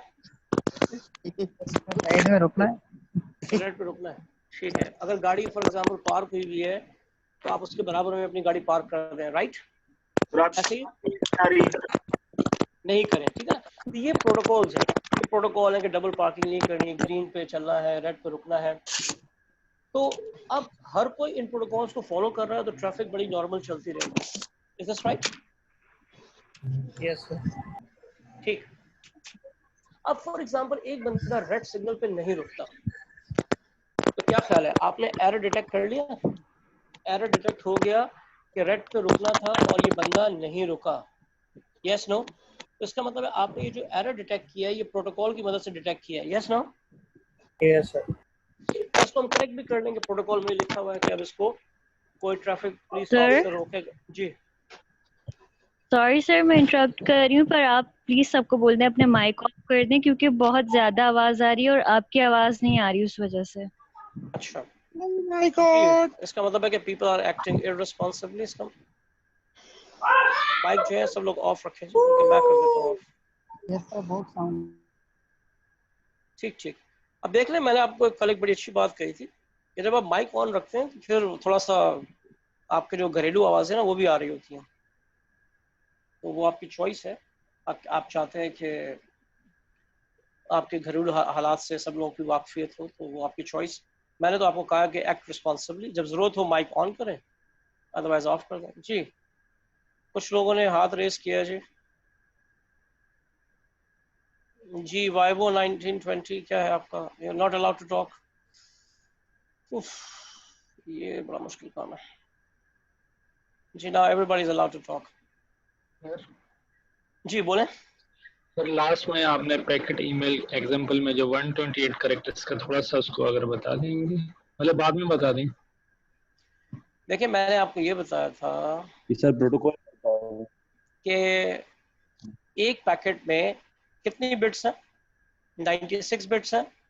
896 बिट्स पेलोड में है और ट्रेलर में 32 बिट्स हैं, तो कुल हो गई 1024 बिट्स, ठीक है? और फिर मैंने आपको ये बताया था कि 8 बिट्स मेक 1 बाइट या 1 कैरेक्टर। तो ये अगर आप इसको कैरेक्टर में कन्वर्ट करना चाहें तो इसको 8 से डिवाइड करें। तो इसको आपने 8 से डिवाइड किया 1024 को, तो जवाब आया 128। इसका मतलब है एक ईमेल पैकेट में 128 कैरेक्टर्स होते हैं। बल्कि आप नोट करें, आपने देखा होगा कि आपको एसएमएस वाले भी कहते हैं कि एक एसएमएस कितने कैरेक्टर का होता है? हमने माइन्यूट डिटेल्स को भी एड्रेस किया है। कितने का होता है जी एक एसएमएस? 160 कैरेक्टर्स का सर। 160 या 140? Sir I guess 160। अच्छा, तो देखिए उसका पैकेट मुझे याद नहीं आ रहा, उसका पैकेट 160 का है, ठीक है? ईमेल का पैकेट जो है 128 का है, ठीक? तो अब अगर आप भेज रहे हैं कोई एक ऐसा मैसेज जिसमें 1000 लफ्ज हैं, 1000 कैरेक्टर्स हैं, तो इसका मतलब है कि वो 1000 कैरेक्टर्स के लिए आपके पास कोई बनेंगे 8-9 पैकेट्स, ठीक? जी sir, Does this answer your question? जी अच्छा, सर, फिर हम बात थैंक यू। करते हैं प्रोटोकॉल की। और प्रोटोकॉल का मतलब है कि सर, रूल्स और रेगुलेशंस। और ट्रैफिक प्रोटोकॉल्स की हमने बात की थी कि ट्रैफिक प्रोटोकॉल जो है ट्रैफिक रूल्स है, उसके मुताबिक आप सड़क पर आते हैं। तो अगर कुछ ना भी हो तो आपको पता है कि प्रोटोकॉल ये कहता है कि आपको गाड़ी लेफ्ट साइड पे रखनी है, ठीक है? और सिग्नल रेड होगा तो रोकनी है। और अगर कोई इस प्रोटोकॉल को फॉलो नहीं करेगा तो हमें पता चल जाएगा। कोई अगर सिग्नल पे नहीं रुका तो हमें पता चल गया कि किसी ने इस प्रोटोकॉल को वायलेट किया है। जी, यहाँ तक clear? Yes sir, clear. Yes sir. ठीक, गुड। अब आप बिजनेस कम्युनिकेशन में आए तो सबको ये पता है कि लेटर लिखते हैं हम, ठीक है।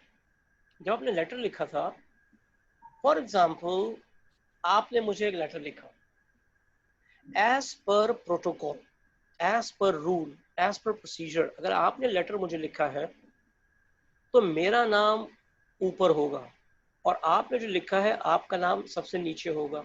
Is this clear? अब बीच में जो भी आप मैसेज लिख रहे हैं वो होगा। जी क्लियर है? Yes sir. अच्छा, आपने मुझे ये मैसेज भेजा। अच्छा, मैसेज जब मेरे पास आया तो रास्ते में पता नहीं कोई गड़बड़ हुई, क्या हुआ, उसकी वजह से जब ये लेटर मेरे पास आया तो देखा मैंने कि मेरा नाम नीचे है और आपका नाम ऊपर है। तो मुझे समझ में आ गया कि इस लेटर में एक एरर है। Yes no? क्यों? एज पर प्रोटोकॉल अगर आई एम द रिसीवर, मेरा नाम ऊपर होना चाहिए था और आपका नाम नीचे होना चाहिए था। जी ऐसा है? Yes sir. तो अब जैसे ही मैंने ये एरर डिटेक्ट किया, क्या मैं इस एरर को करेक्ट कर सकता हूँ? कर सकता हूँ। मैंने अपना नाम उठा के नीचे लिखा और आपका नाम उठा के ऊपर लिखा, सॉरी अपना नाम ऊपर लिखा और आपका नाम नीचे कर दिया, तो ये पैकेट अब करेक्ट हो गया। Yes no?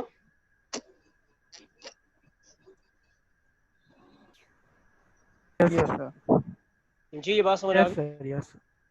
तो यूं जो ऊपर हमने लिखा था ना कि protocols can detect and correct errors.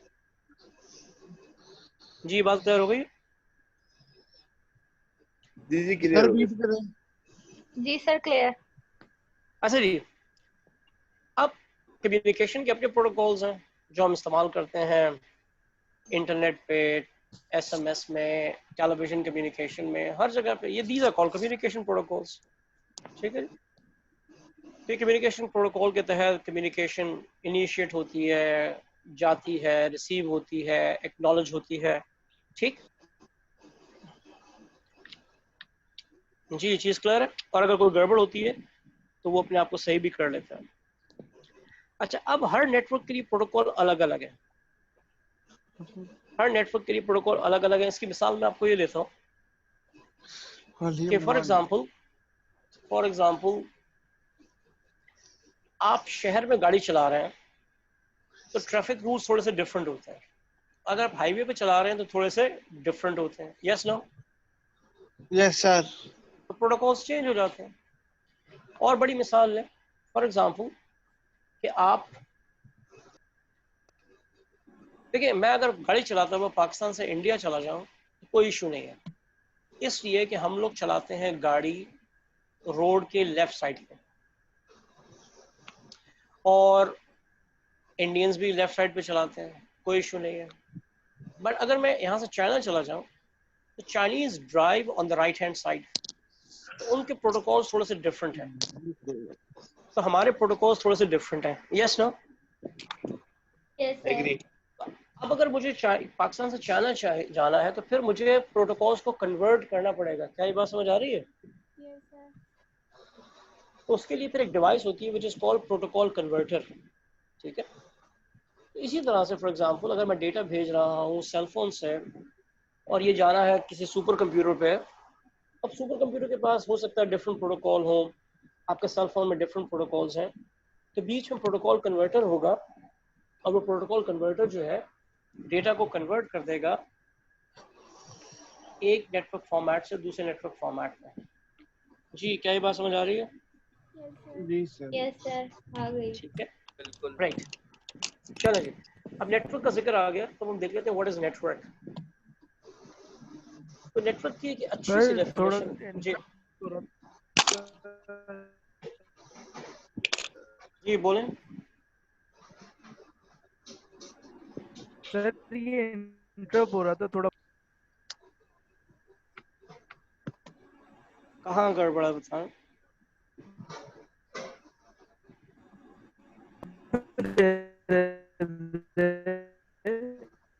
आप जो कंफ्यूजन आ गई। आपकी आवाज सही नहीं आ रही। Hello sir. जी बोले। जी सर, जो आप एग्जाम्पल दे रहे थे वहां से आप बता दें थोड़ा सा, इंटरनेट में थोड़ी एग्जाम्पल मैं आपको ये दे रहा था कि जैसे हर मुल्क के ट्रैफिक रूल्स में थोड़ा सा फर्क हो सकता है, ठीक है। इसी तरह से आपके पास डिफरेंट नेटवर्क्स हैं, फॉर एग्जांपल लैन है, ठीक है, इंटरनेट है, सेल फोन नेटवर्क है, टेलीविजन नेटवर्क है। तो हर नेटवर्क के अपने रूल्स एंड रेगुलेशंस हैं, ठीक है ना, तो उसके पास अपने प्रोटोकॉल्स हैं, ठीक है। अच्छा, अब ठीक है नेटवर्क क्या है? Sir. Network is a connection of autonomous processors. ये बड़ी इंपॉर्टेंट चीज है। A network is a connection of autonomous processors. Autonomous processor का मतलब है independent processor. ये बड़ी अहम चीज है, बड़ी इंपॉर्टेंट चीज है। हम किसी भी चीज को नेटवर्क बोल देते हैं, लेकिन पहले हमें सोचना चाहिए, टेक्निकली मैं बात कर रहा हूँ, टेक्निकली नेटवर्क वही होता है जिसमें इंडिपेंडेंट प्रोसेसर होते हैं। इंडिपेंडेंट प्रोसेसर का मतलब है कि वो प्रोसेसर अकेले भी काम कर सकता है। फॉर एग्जाम्पल, आपके पास जो कंप्यूटर है, जो लैपटॉप है, वो अगर किसी नेटवर्क से कनेक्टेड ना भी हो तो आप उस पर अपना बहुत सारा काम कर सकते हैं। Yes no?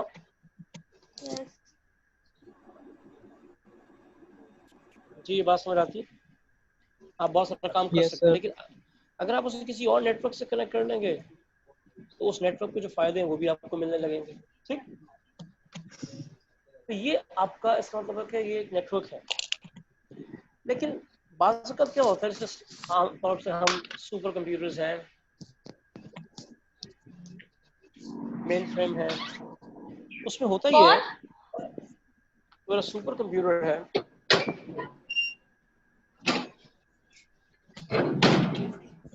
बेड पे लेटा।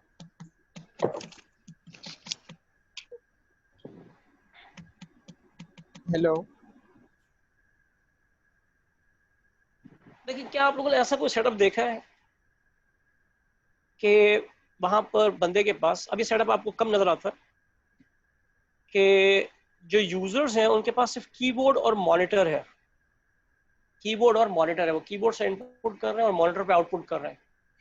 उनके पास अपना सिस्टम यूनिट नहीं है, अपना सिस्टम यूनिट नहीं है, वो एक मेन सर्वर कहीं दूर रखा हुआ है, उससे कनेक्टेड है, वो इनपुट करते हैं, सर्वर में जाता है, वहां प्रोसेस होकर इनके पास स्क्रीन पे आउटपुट आ जाता है, ठीक। उसको हम नेटवर्क नहीं कह सकते। उसको नेटवर्क इसलिए नहीं कह सकते कि वहां पर एक ही प्रोसेसर है जिससे बहुत सारे कीबोर्ड्स और बहुत सारे मॉनिटर्स जुड़े हुए हैं। क्या ये बात समझ आ रही है? जिसे समझ आ रही, ठीक है ना। लेकिन आजकल क्या होता है, आपके पास अपना पीसी है, मेरे पास अपना पीसी है, हमने इसे कनेक्ट कर लिया, ठीक। तो ये बन गया नेटवर्क। ये नेटवर्क इसलिए है कि आप अगर डिस्कनेक्ट भी हो जाएं तो आप बहुत कुछ कर सकते हैं। वो जो सेटअप है जिसमें बंदे के पास सिर्फ कीबोर्ड और मॉनिटर है, वो अगर मेन सर्वर से डिस्कनेक्ट हो जाए तो कुछ भी नहीं कर सकता, वो कुछ भी नहीं कर सकता, ना इनपुट कर सकता है, ना प्रोसेस कर सकता है, ना आउटपुट कर सकता है, ठीक। तो इसलिए उसे हम नेटवर्क नहीं कहते। नेटवर्क बाय डेफिनेशन वही होता है कि जिसमें आपके पास अपना प्रोसेसर हो और बहुत सारे प्रोसेसर्स, सीपीयूज या सिस्टम यूनिट्स को हम आपस में कनेक्ट करें। जी, ladies and gentleman, do you understand? Yes sir. Right. अच्छा जी, Syed Zille Abbas ji, you have a question? Hello जी सर, बोले। आवाज आ रही है? जी आवाज आ अच्छा रही है। सर, आपने इससे थोड़ा सुपर प्रोटोकॉल में सर आपने बताया था कि अगर सेंडर मैसेज सेंड करता है और रिसीवर उसको चेंज कर सकते हैं उसको एड करने के लिए, ये चेंज नहीं कर सकता। मैंने ये कब कहा? सर ऐसे ही बताया था आपने? नहीं, मैंने वो लेटर के केस में कहा था। सर आपने तो कहा कि हाँ, मैंने लेटर के केस में कहा था कि मैं करेक्ट कर सकता हूँ उससे, ठीक है ना, एज पर प्रोटोकॉल। तो अगर सर, लेकिन सर अगर वो करेक्ट कर सकते तो जी जी।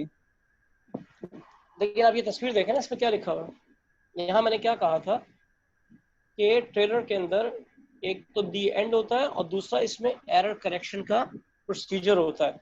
कोई पैकेट अगर खराब हो जाता है तो वो अपने आप को खुद ही सही कर लेता है, यूजर सही नहीं करता है, ठीक। वो मैंने बिजनेस कम्युनिकेशन और लेटर के केस में कहा था, ये है कि मैं उसको सही करता हूँ। लेकिन यहाँ पर टेक्निकली स्पीकिंग उस पैकेट को खुद पता है कि मुझे अगर मैं खराब हो जाऊंगा तो मुझे सही कैसे होना है।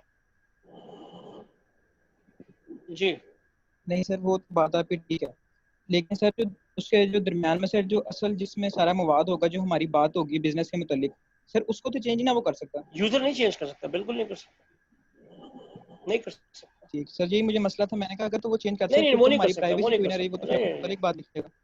पैकेट अपने आप को खुद ही ठीक सही होगा सर, करता है, अगर थैंक यू। पैकेट खराब होता है तो खुद ही सही कर लेता है। ठीक है जी thank you sir, thank you.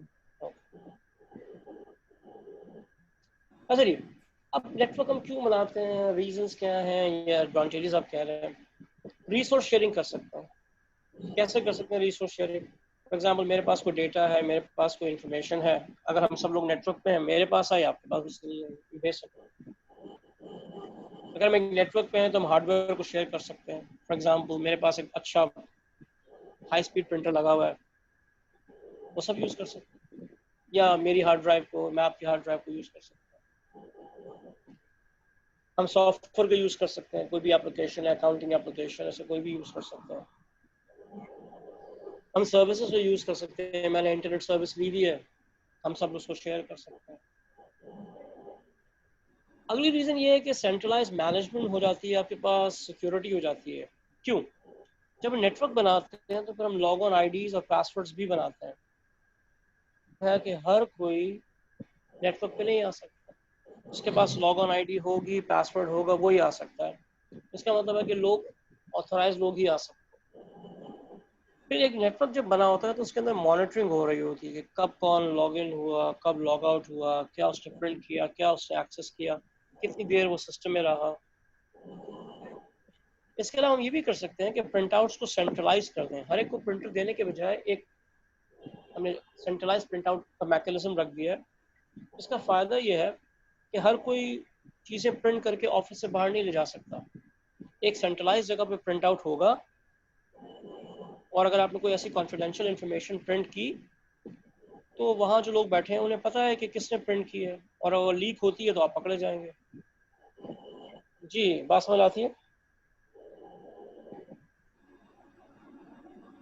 और एक और चीज़ है कि अगर नेटवर्क होगा तो उसमें हमने रिस्ट्रिक्ट कर दिया है कि कोई भी बंदा ईमेल के साथ अटैचमेंट नहीं भेज सकता। तो अब आपने सोचा कि मैं अगर प्रिंट आउट नहीं कर सकता तो मैं ईमेल कर दूं, तो हमने रिस्ट्रिक्ट किया हुआ है कि आप कोई भी कंपनी की फाइल अटैच नहीं कर सकते ईमेल के साथ। ठीक, तो यूँ बहुत सारी सिक्योरिटी आपके पास आ जाती है। अच्छा, फिर आपके पास एक और एडवांटेज ये है कि यू फ्लेक्सिबल वर्किंग, आप कहीं से भी बैठ के काम कर सकते हैं नेटवर्क से कनेक्ट होकर। फिर लोड शेयरिंग एंड बैलेंसिंग भी हो जाती है। अगर आप देखते हैं कि आपके पास मल्टीपल सर्वर्स हैं और किसी सर्वर पे लोड ज़्यादा है, वो लोड आप शिफ्ट कर सकते हैं एक सर्वर से दूसरे सर्वर। एक और रीज़न या एडवांटेज ये है कि आपके पास अगर बहुत इंपॉर्टेंट काम हो रहा है तो आपने एक बैकअप सर्वर भी रखा हुआ है। इसका मतलब है कि अगर आपका एक्चुअल सर्वर क्रैश करता है तो आपका बैकअप सर्वर टेक्स हो, तो आपका काम ज़ाया नहीं होता, आपका काम रुकता नहीं है। इसके अलावा बहुत सारी कॉस्ट सेविंग हो जाती है, because there is lot of sharing of resources. बहुत सारे प्रिंटर्स लेने के बजाय चंद प्रिंटर्स ले लिए, बहुत सारे स्कैनर्स लेने के बजाय एक स्कैनर ले लिया, और इसके अलावा पूरा का पूरा सेटअप आप एक ही जगह से बैठ के कंट्रोल कर सकते हैं, तो ये भी आपके पास एक एडवांटेज है। जी, इनमें कोई इशू है तो बताएं।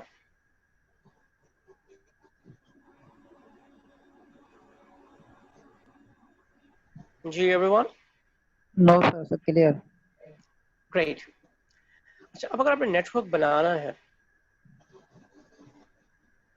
तो क्या क्या चाहिए? 3 चीज़ें चाहिए। एक तो आपको हार्डवेयर चाहिए, एक सॉफ्टवेयर चाहिए, बिकॉज मैं आपसे कल क्या कि no hardware works without software, right? और फिर लाइववेयर चाहिए। अच्छा, हार्डवेयर में आपको कंप्यूटर चाहिए, कम से कम 2 कंप्यूटर्स हों, फिर आपको कुछ कम्युनिकेशन इक्विपमेंट चाहिए, लैन कार्ड या मोडेम कार्ड, ठीक है। फिर आपको कोई मीडिया चाहिए, वायर्स, ठीक है, कई किस्म के वायर्स हैं, और आजकल तो वायरलेस आपके पास भी है, वाईफाई है, वाईमैक्स है, ठीक है।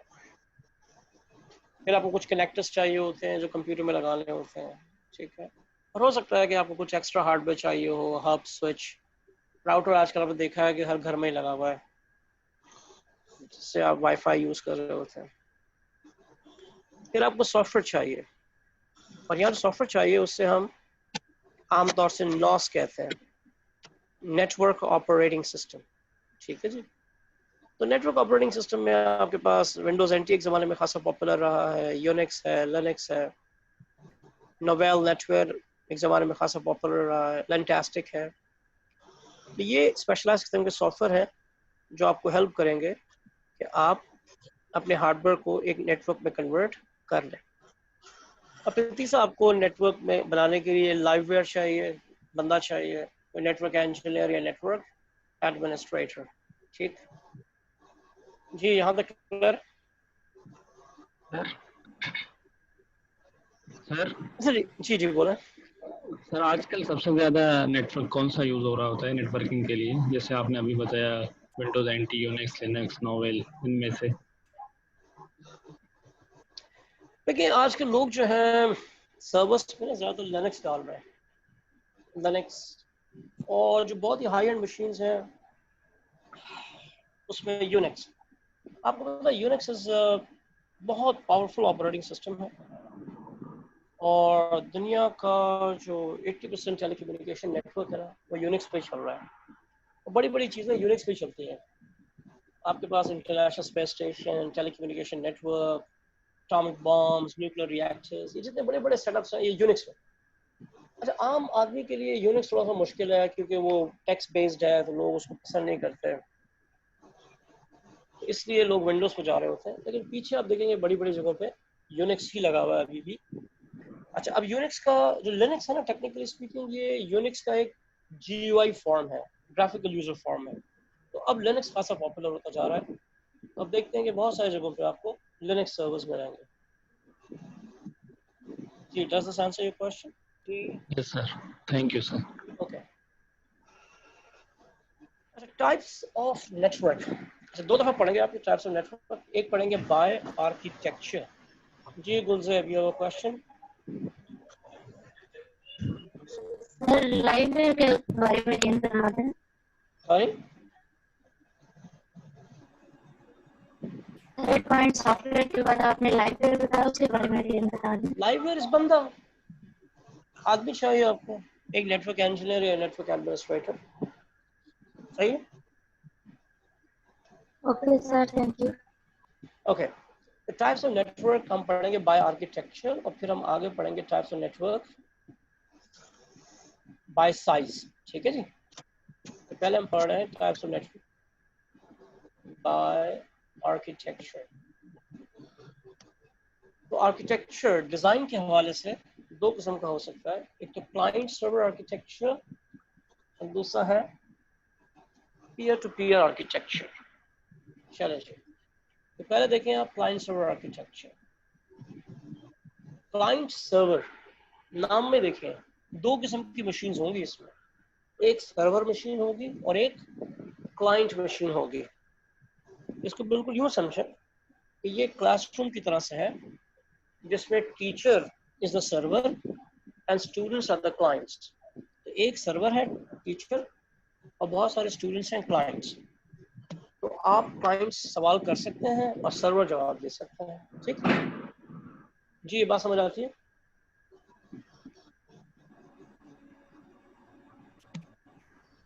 Yes sir. अच्छा, अब आप देखिए ना बहुत सारे सर्वर्स हैं।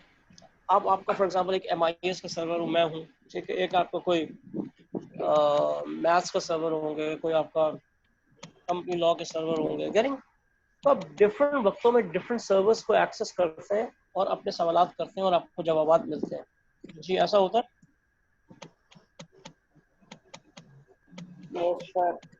ठीक है। तो अब आप देखें टेक्निकल टर्म्स में, एक होती है सर्वर मशीन, एक होती है client machine.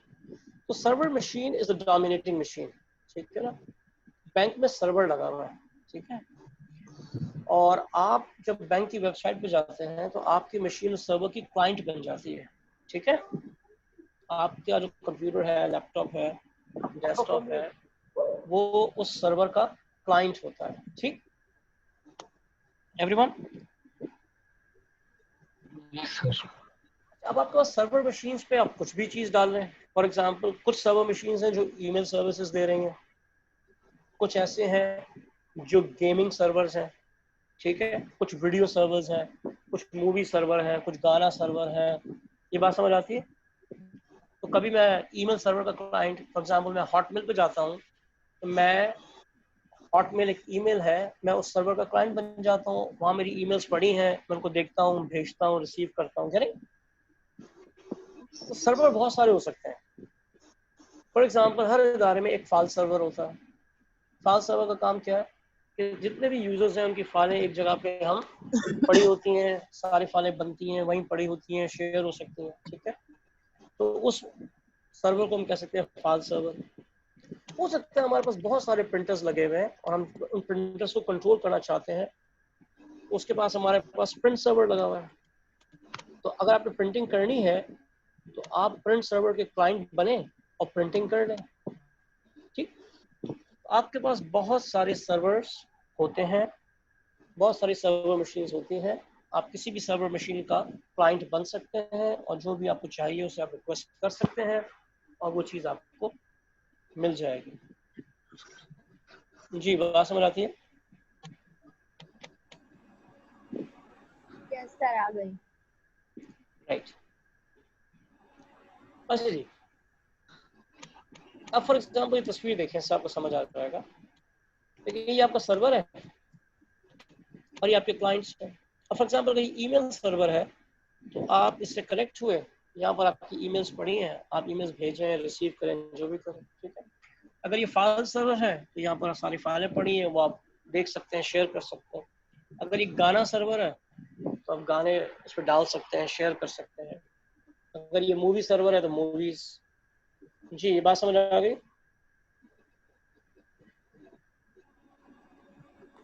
Everyone? Okay sir. अच्छा, ये एक थोड़ी बड़ी पिक्चर है, इसमें आप देख रहे हैं कि ये कंपनी का सर्वर है, कॉर्पोरेट सर्वर है, और ये आपके पास हर डिपार्टमेंट का अपना सर्वर है, डिपार्टमेंटल सर्वर है।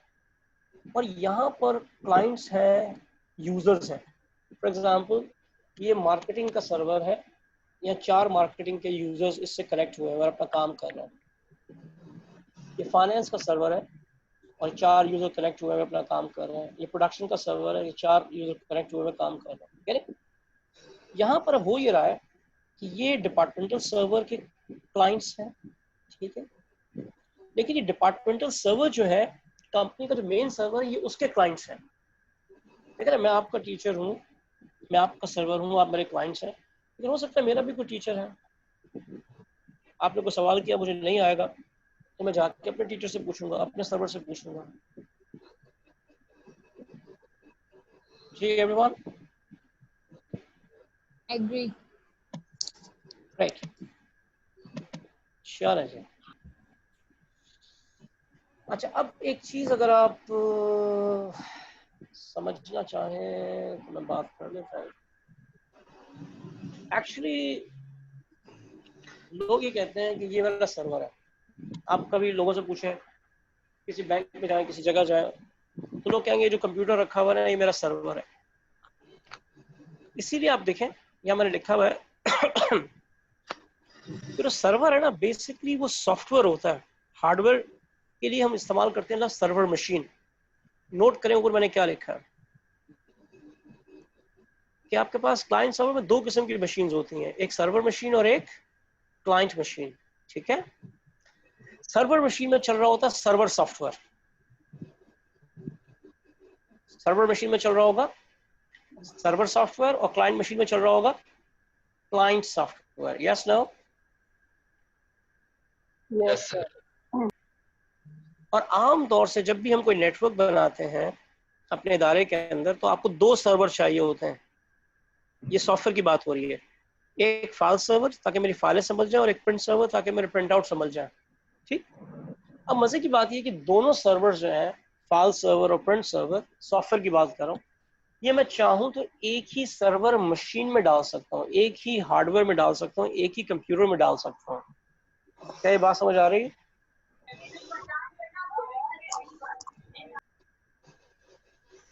देखा ना, ये मुमकिन है कि एक साहब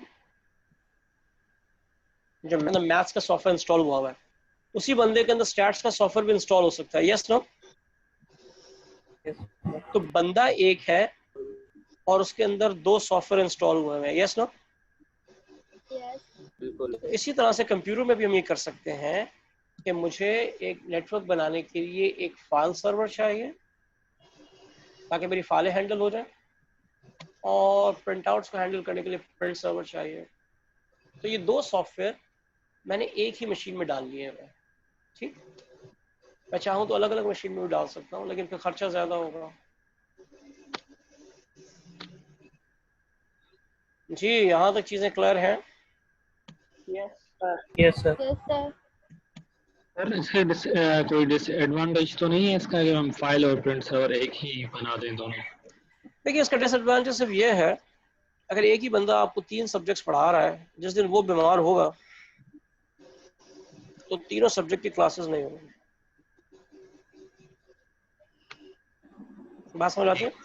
जी सर बिल्कुल। तो इसमें नुकसान ये होगा कि अगर फॉर एग्जांपल एक हार्डवेयर है, एक मशीन है, सर्वर मशीन, उसमें मैंने 2 सॉफ्टवेयर डाले हुए, 2 सर्वर सॉफ्टवेयर डाले हुए, अगर ये हार्डवेयर क्रैश कर गया तो दोनों सॉफ्टवेयर फेल हो जाएंगे।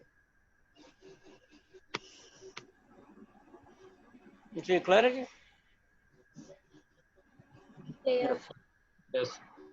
अच्छा, आमतौर से आप कभी भी जो इंस्टॉल करेंगे software, network operating system, Linux है या विंडोज एनटी है, जो भी आप इंस्टॉल करेंगे तो उसके अंदर, उसी के अंदर ये दोनों सॉफ्टवेयर मौजूद होते हैं, तो आपको अलग से ज़रूरत नहीं होती है। तो आपको लगता है आपने एक ही सॉफ्टवेयर इंस्टॉल किया लिनक्स, या आपने एक ही सॉफ्टवेयर इंस्टॉल किया विंडोज एनटी, लेकिन उसके अंदर एक्चुअली फाइल सर्वर और प्रिंट सर्वर दोनों हैं उसके अंदर, इसलिए आमतौर से अलग अलग डिस्कस नहीं होते हैं। क्योंकि जब आप कोई भी नॉस इंस्टॉल करते हैं, नेटवर्क ऑपरेटिंग सिस्टम, तो उसके अंदर ये दोनों चीज़ें मौजूद होती हैं। ठीक है जी?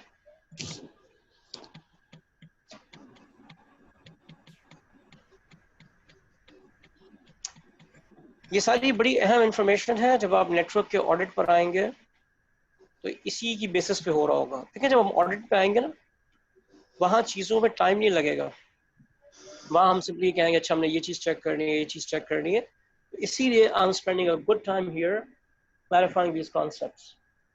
जितने भी कॉन्सेप्ट है ना, उन्हें यहाँ क्लियर करना है। वहाँ जाके अगर कोई पूछेगा कि जी वो सर्वर क्या होता है, तो फिर हमारे लिए मुश्किल हो जाएगी। वहाँ हम सिंपली कहेंगे सर्वर में ये चीज़ें देखनी होती है। जी everyone? Yes sir. Okay good. अच्छा, आज हम सर्वर इंस्टॉल करते हैं, कोई भी सर्वर, तो हम सर्वर 2 तरह से इंस्टॉल कर सकते हैं। सर्वर डेडिकेटेड भी हो सकता है और नॉन डेडिकेटेड भी हो सकता है, और आजकल तो खैर डेडिकेटेड ही होता है। डेडिकेटेड का मतलब ये है कि हम ऑफिस आते हैं, एक कंप्यूटर रखा हुआ है एक कोने में अलग से, हम आके उसको स्टार्ट करते हैं और हम सब लोग उससे कनेक्ट होते हैं, हम अपना सारा काम करते हैं उस पर, और शाम को उसे बंद करके चले जाते हैं। ठीक, कोई भी उस सर्वर को टच नहीं करता, बस उसको आप ऑन करते हैं और शाम में उसको ऑफ करते हैं और चले जाते हैं। इसका मतलब है कि इसको हमने रिजर्व कर दिया है to act as a server. ठीक, अगर नॉन डेडिकेटेड सर्वर होगा तो क्या होगा? नॉन डेडिकेटेड सर्वर का मतलब है उसको मैंने स्टार्ट किया, सब लोग उससे कनेक्ट होकर काम कर रहे हैं, और मैं उस पर बैठ के अपना वर्ड, एक्सेल, पावर पॉइंट भी चला रहा हूँ। ठीक, तो इसका मतलब है ये एक नॉन डेडिकेटेड सर्वर है। ये कुछ लोगों के लिए तो सर्वर के तौर पे काम कर रहा है, लेकिन मेरे लिए ये मेरा पीसी है, मेरे लिए ये मेरा पर्सनल कंप्यूटर है।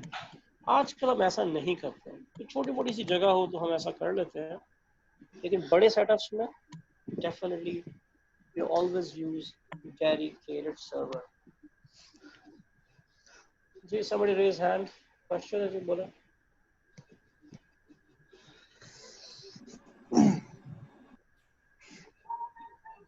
जी somebody has a question?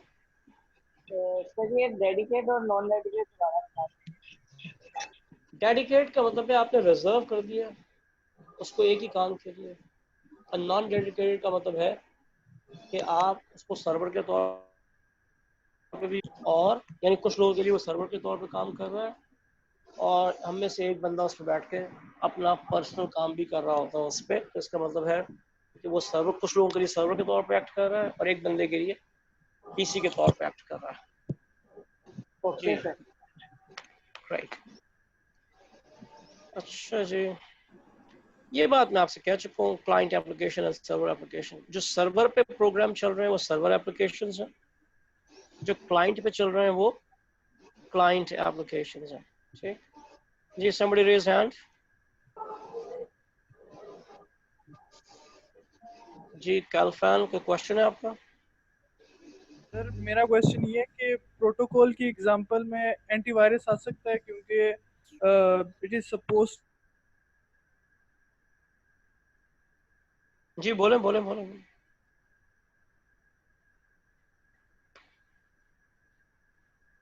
Ji कैफलान, you can speak. Sir वो म्यूट कर दिया था होस्ट ने। सर मेरा क्वेश्चन ये था कि जो है ना एंटीवायरस प्रोटोकॉल्स की एग्जांपल हो सकती है, क्योंकि जो है ना ये फाइल्स को करप्ट करता है, और दूसरा ये विच कॉजेज एरर्स। देखिए प्रोटोकॉल तो हर चीज के लिए होता है। अगर आप कह रहे हैं प्रोटोकॉल, आपने खाना खाना है तो उसका भी प्रोटोकॉल होता है, क्या ख्याल है? आपने कॉलेज आना है, यूनिवर्सिटी आना है, ऑफिस आना है, तो उसका भी प्रोटोकॉल होता है। तो अगर आप इसको बहुत ही जनरल अंदाज में कहेंगे तो फिर मुझे यही कहना पड़ेगा, yes there is a protocol. तो प्रोटोकॉल के तहत जो मिलिशियस चीजें होती है उनको पकड़ता है, ठीक है, तो ये तो हम कह सकते हैं। लेकिन हमारा जो मेन इंटरेस्ट है ना वो कम्युनिकेशन प्रोटोकॉल है, ठीक है। तो अगर आप ये कहना चाह रहे हैं कि एंटीवायरस एक कम्युनिकेशन प्रोटोकॉल है तो यकीनन वो कम्युनिकेशन प्रोटोकॉल नहीं है। लेकिन अगर आप ये कहना चाहते हैं कि प्रोटोकॉल एंटीवायरस जो है किसी प्रोटोकॉल के तहत काम करता है तो यकीनन एक प्रोटोकॉल के तहत काम करता है, तो चीज़ों को चेक करता है और पकड़ता है। बात समझ आती है?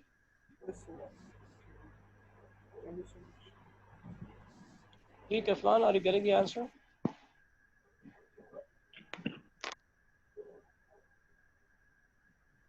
जी जवान, जवाब भी तो दें। यस सर, मुझे समझ आ गया। Thank you so much sir. Okay sir मुझे एक क्वेरी है, वो मैंने आपसे पूछनी है। कब पूछेंगे? क्लास खत्म होने के बाद? नहीं अभी पूछ रहा हूँ सर, अभी। अच्छा। सर आप जरा काइंडली वो बुक का नेम तो कोई इलेबोरेट कर दे जो हमने पढ़नी है। हसीन नौजवान, ये मैंने कई दफा कहा कि एक बार आपका व्हाट्सएप ग्रुप फाइनल हो जाए, मैं और आज मुझे लगता है कि कुछ फाइनल हो गया है, तो I'll be sharing this in the group, okay? This is my book, ठीक। ये जो आपका कोर्स है ना, ये कोर्स एक ज़माने में 2001 में जब ये कोर्स आया तो ये स्टेज 6 का कोर्स था, ठीक है। I've been teaching since then. I wrote my book back in 2001, ठीक है। It has been updated. तो मैं आपसे शेयर कर लूँगा। सर ये वाली जो अगर आप जाके आपने अगर पढ़ना है इससे पढ़ें आप, और आप देखें कि आपका सिलेबस कवर हो रहा है, आपका पेपर कवर हो रहा है, तो उसको इस्तेमाल करना वाला फेंक दें। सर हमारे पास सिजा अमेंडमेंट रिव्यू 2001 है, हम उसे पढ़ सकते हैं? बिल्कुल पढ़ें आप, और अगर आप उसे पढ़ सकते हैं तो आप एक काबिल आदमी हैं। आई विल सजेस्ट कि अगर आप सिसा मैनुअल पढ़ सकते हैं और सिसा मैनुअल से को समझ सकते हैं तो मैं आपसे रेकमेंड करूंगा कि आप सिसा का एग्जाम भी दे दें, ठीक है जी। क्योंकि उसको आप खोल के देखें और आपको अंदाजा होगा कि it has been written, although I know कि वो ICMA ने रेकमेंड किया हुआ है। जी सर। ठीक है, मुझे अच्छा नहीं लगता और इसीलिए मैं ज़्यादा तारुफ वगैरह की बात में मैं नहीं जाता। आज मेरी तीसरी क्लास है, मैंने आपसे पहली क्लास में कहा था कि मेरा नाम अवैस है, आई एम टीचिंग। सर मेरा भी। सुन ले मैं आपको बैकग्राउंड बता दूं ताकि आपको इत्मीनान हो जाए।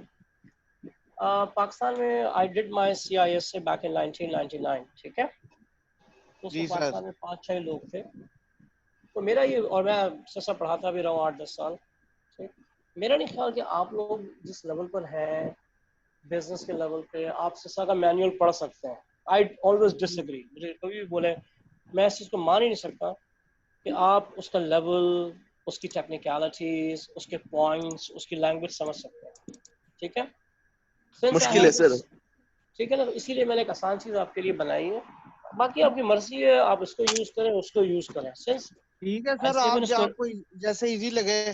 जी नहीं, आपको इजी लगे, मैंने आपको इजी करने के लिए काम किया है, ठीक है ना। ठीक है सर, आप ICMA ने इसको रेकमेंड जरूर किया हुआ है लेकिन मुझे नहीं समझ आता कि वो नहीं सर, बच्चा समझ आ सकती है, लेकिन अगर आपका ये लेक्चर हम पूरा कंप्लीट करें, आपकी बुक की स्टडी करें, इसके बाद अगर हम सीसा का मैनुअल उठाते हैं वो आपकी मर्जी तो है, मैंने आपसे कहा आपकी हाँ मर्जी है। नहीं, उसके बाद हमें समझ आना चीजें आएंगी थोड़ी बहुत, वो भी मे बी के 25 to 40 to 50% हमें उसके अंदर से कोई चीज ऐसी मिले अगर मैं इसको आपसे पढ़ने के बाद। सुनो, मैंने आपको बहुत जबरदस्त बात की, आपको समझ में नहीं आई।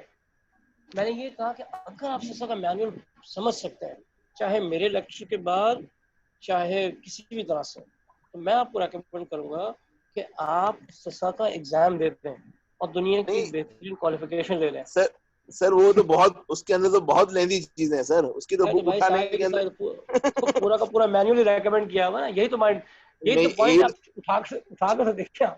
जब चीजों को ICME की बुक की तो है सर। सर ICME ने भी तो बुक रिकमेंड की है सर। रिकमेंड तो की है, लेकिन उसके अंदर 100% पूरा कोर्स है, लेकिन आपके जो सिलेबस के अंदर है उसमें से हो सकता है इस बहस में पढ़ने के बजाय ना। नहीं बेकार है सर, ये वाला जो है ना आपकी बुक है ना सर, इसको आज अगर शेयर कर दें तो आपको दिल चाहता है आप इसको फॉलो करें, आपको दिल चाहता है उसको फॉलो करें, लेकिन सर ये शेयर कर दीजिएगा। मैं कर देता हूँ, ग्रुप फाइनल हो गया। जी हो गया सर, जिसमें अंदर आपने कहा था कि आज मैं 10 मिनट लेट आऊंगा, सबने पढ़ लिया। उसी ग्रुप पे कर दीजिएगा। Thank you sir. राइट, अच्छा जी, तो क्लाइंट एप्लीकेशन और सर्वर एप्लीकेशन जो है सर्वर एंड पे चल रही होती है, ठीक है। वो प्रोग्राम जो सर्वर एंड पे चल रहा है वो सर्वर एप्लीकेशन है, जो क्लाइंट एंड पे चल रहा है वो क्लाइंट एप्लीकेशन है। जी कुछ लोगों ने हाथ रेस किया जी। जी जी बोलें जी, एनीवन? 3-4 लोग हैं। अस्सलाम वालेकुम सर। जी मेरी आपकी आवाज नहीं आ रही है बस। सर मैंने पूछना ये था कि आपने अभी कमेंट्स में एक नंबर शेयर किया हुआ है, क्या वो आपका अपना हाँ मेरा नंबर है। शुरू में क्लास के लोगों ने कहा था कि आप नंबर शेयर करें, तो I share that number, it's my number. Okay sir, thank you so much. जी और कोई सवाल है? Rana Usman. Yes sir, book के रिलेटेड ही था सर, वो आप सेंड कर देंगे तो हम बस सर हो गया सर। ठीक है चलें, ग्रेट। चलें इस चक्कर में टाइम भी खत्म हो गया। पीयर टू पीयर नेटवर्क जो है इंशाल्लाह हम नेक्स्ट क्लास में पढ़ लेंगे, ठीक है। और मैं भी उसी ग्रुप के अंदर I'll be sharing this, ठीक है। चलें, thank you very much, take care. Thank you sir. अल्लाह हाफ़िज़। Thank you sir. अल्लाह हाफ़िज़।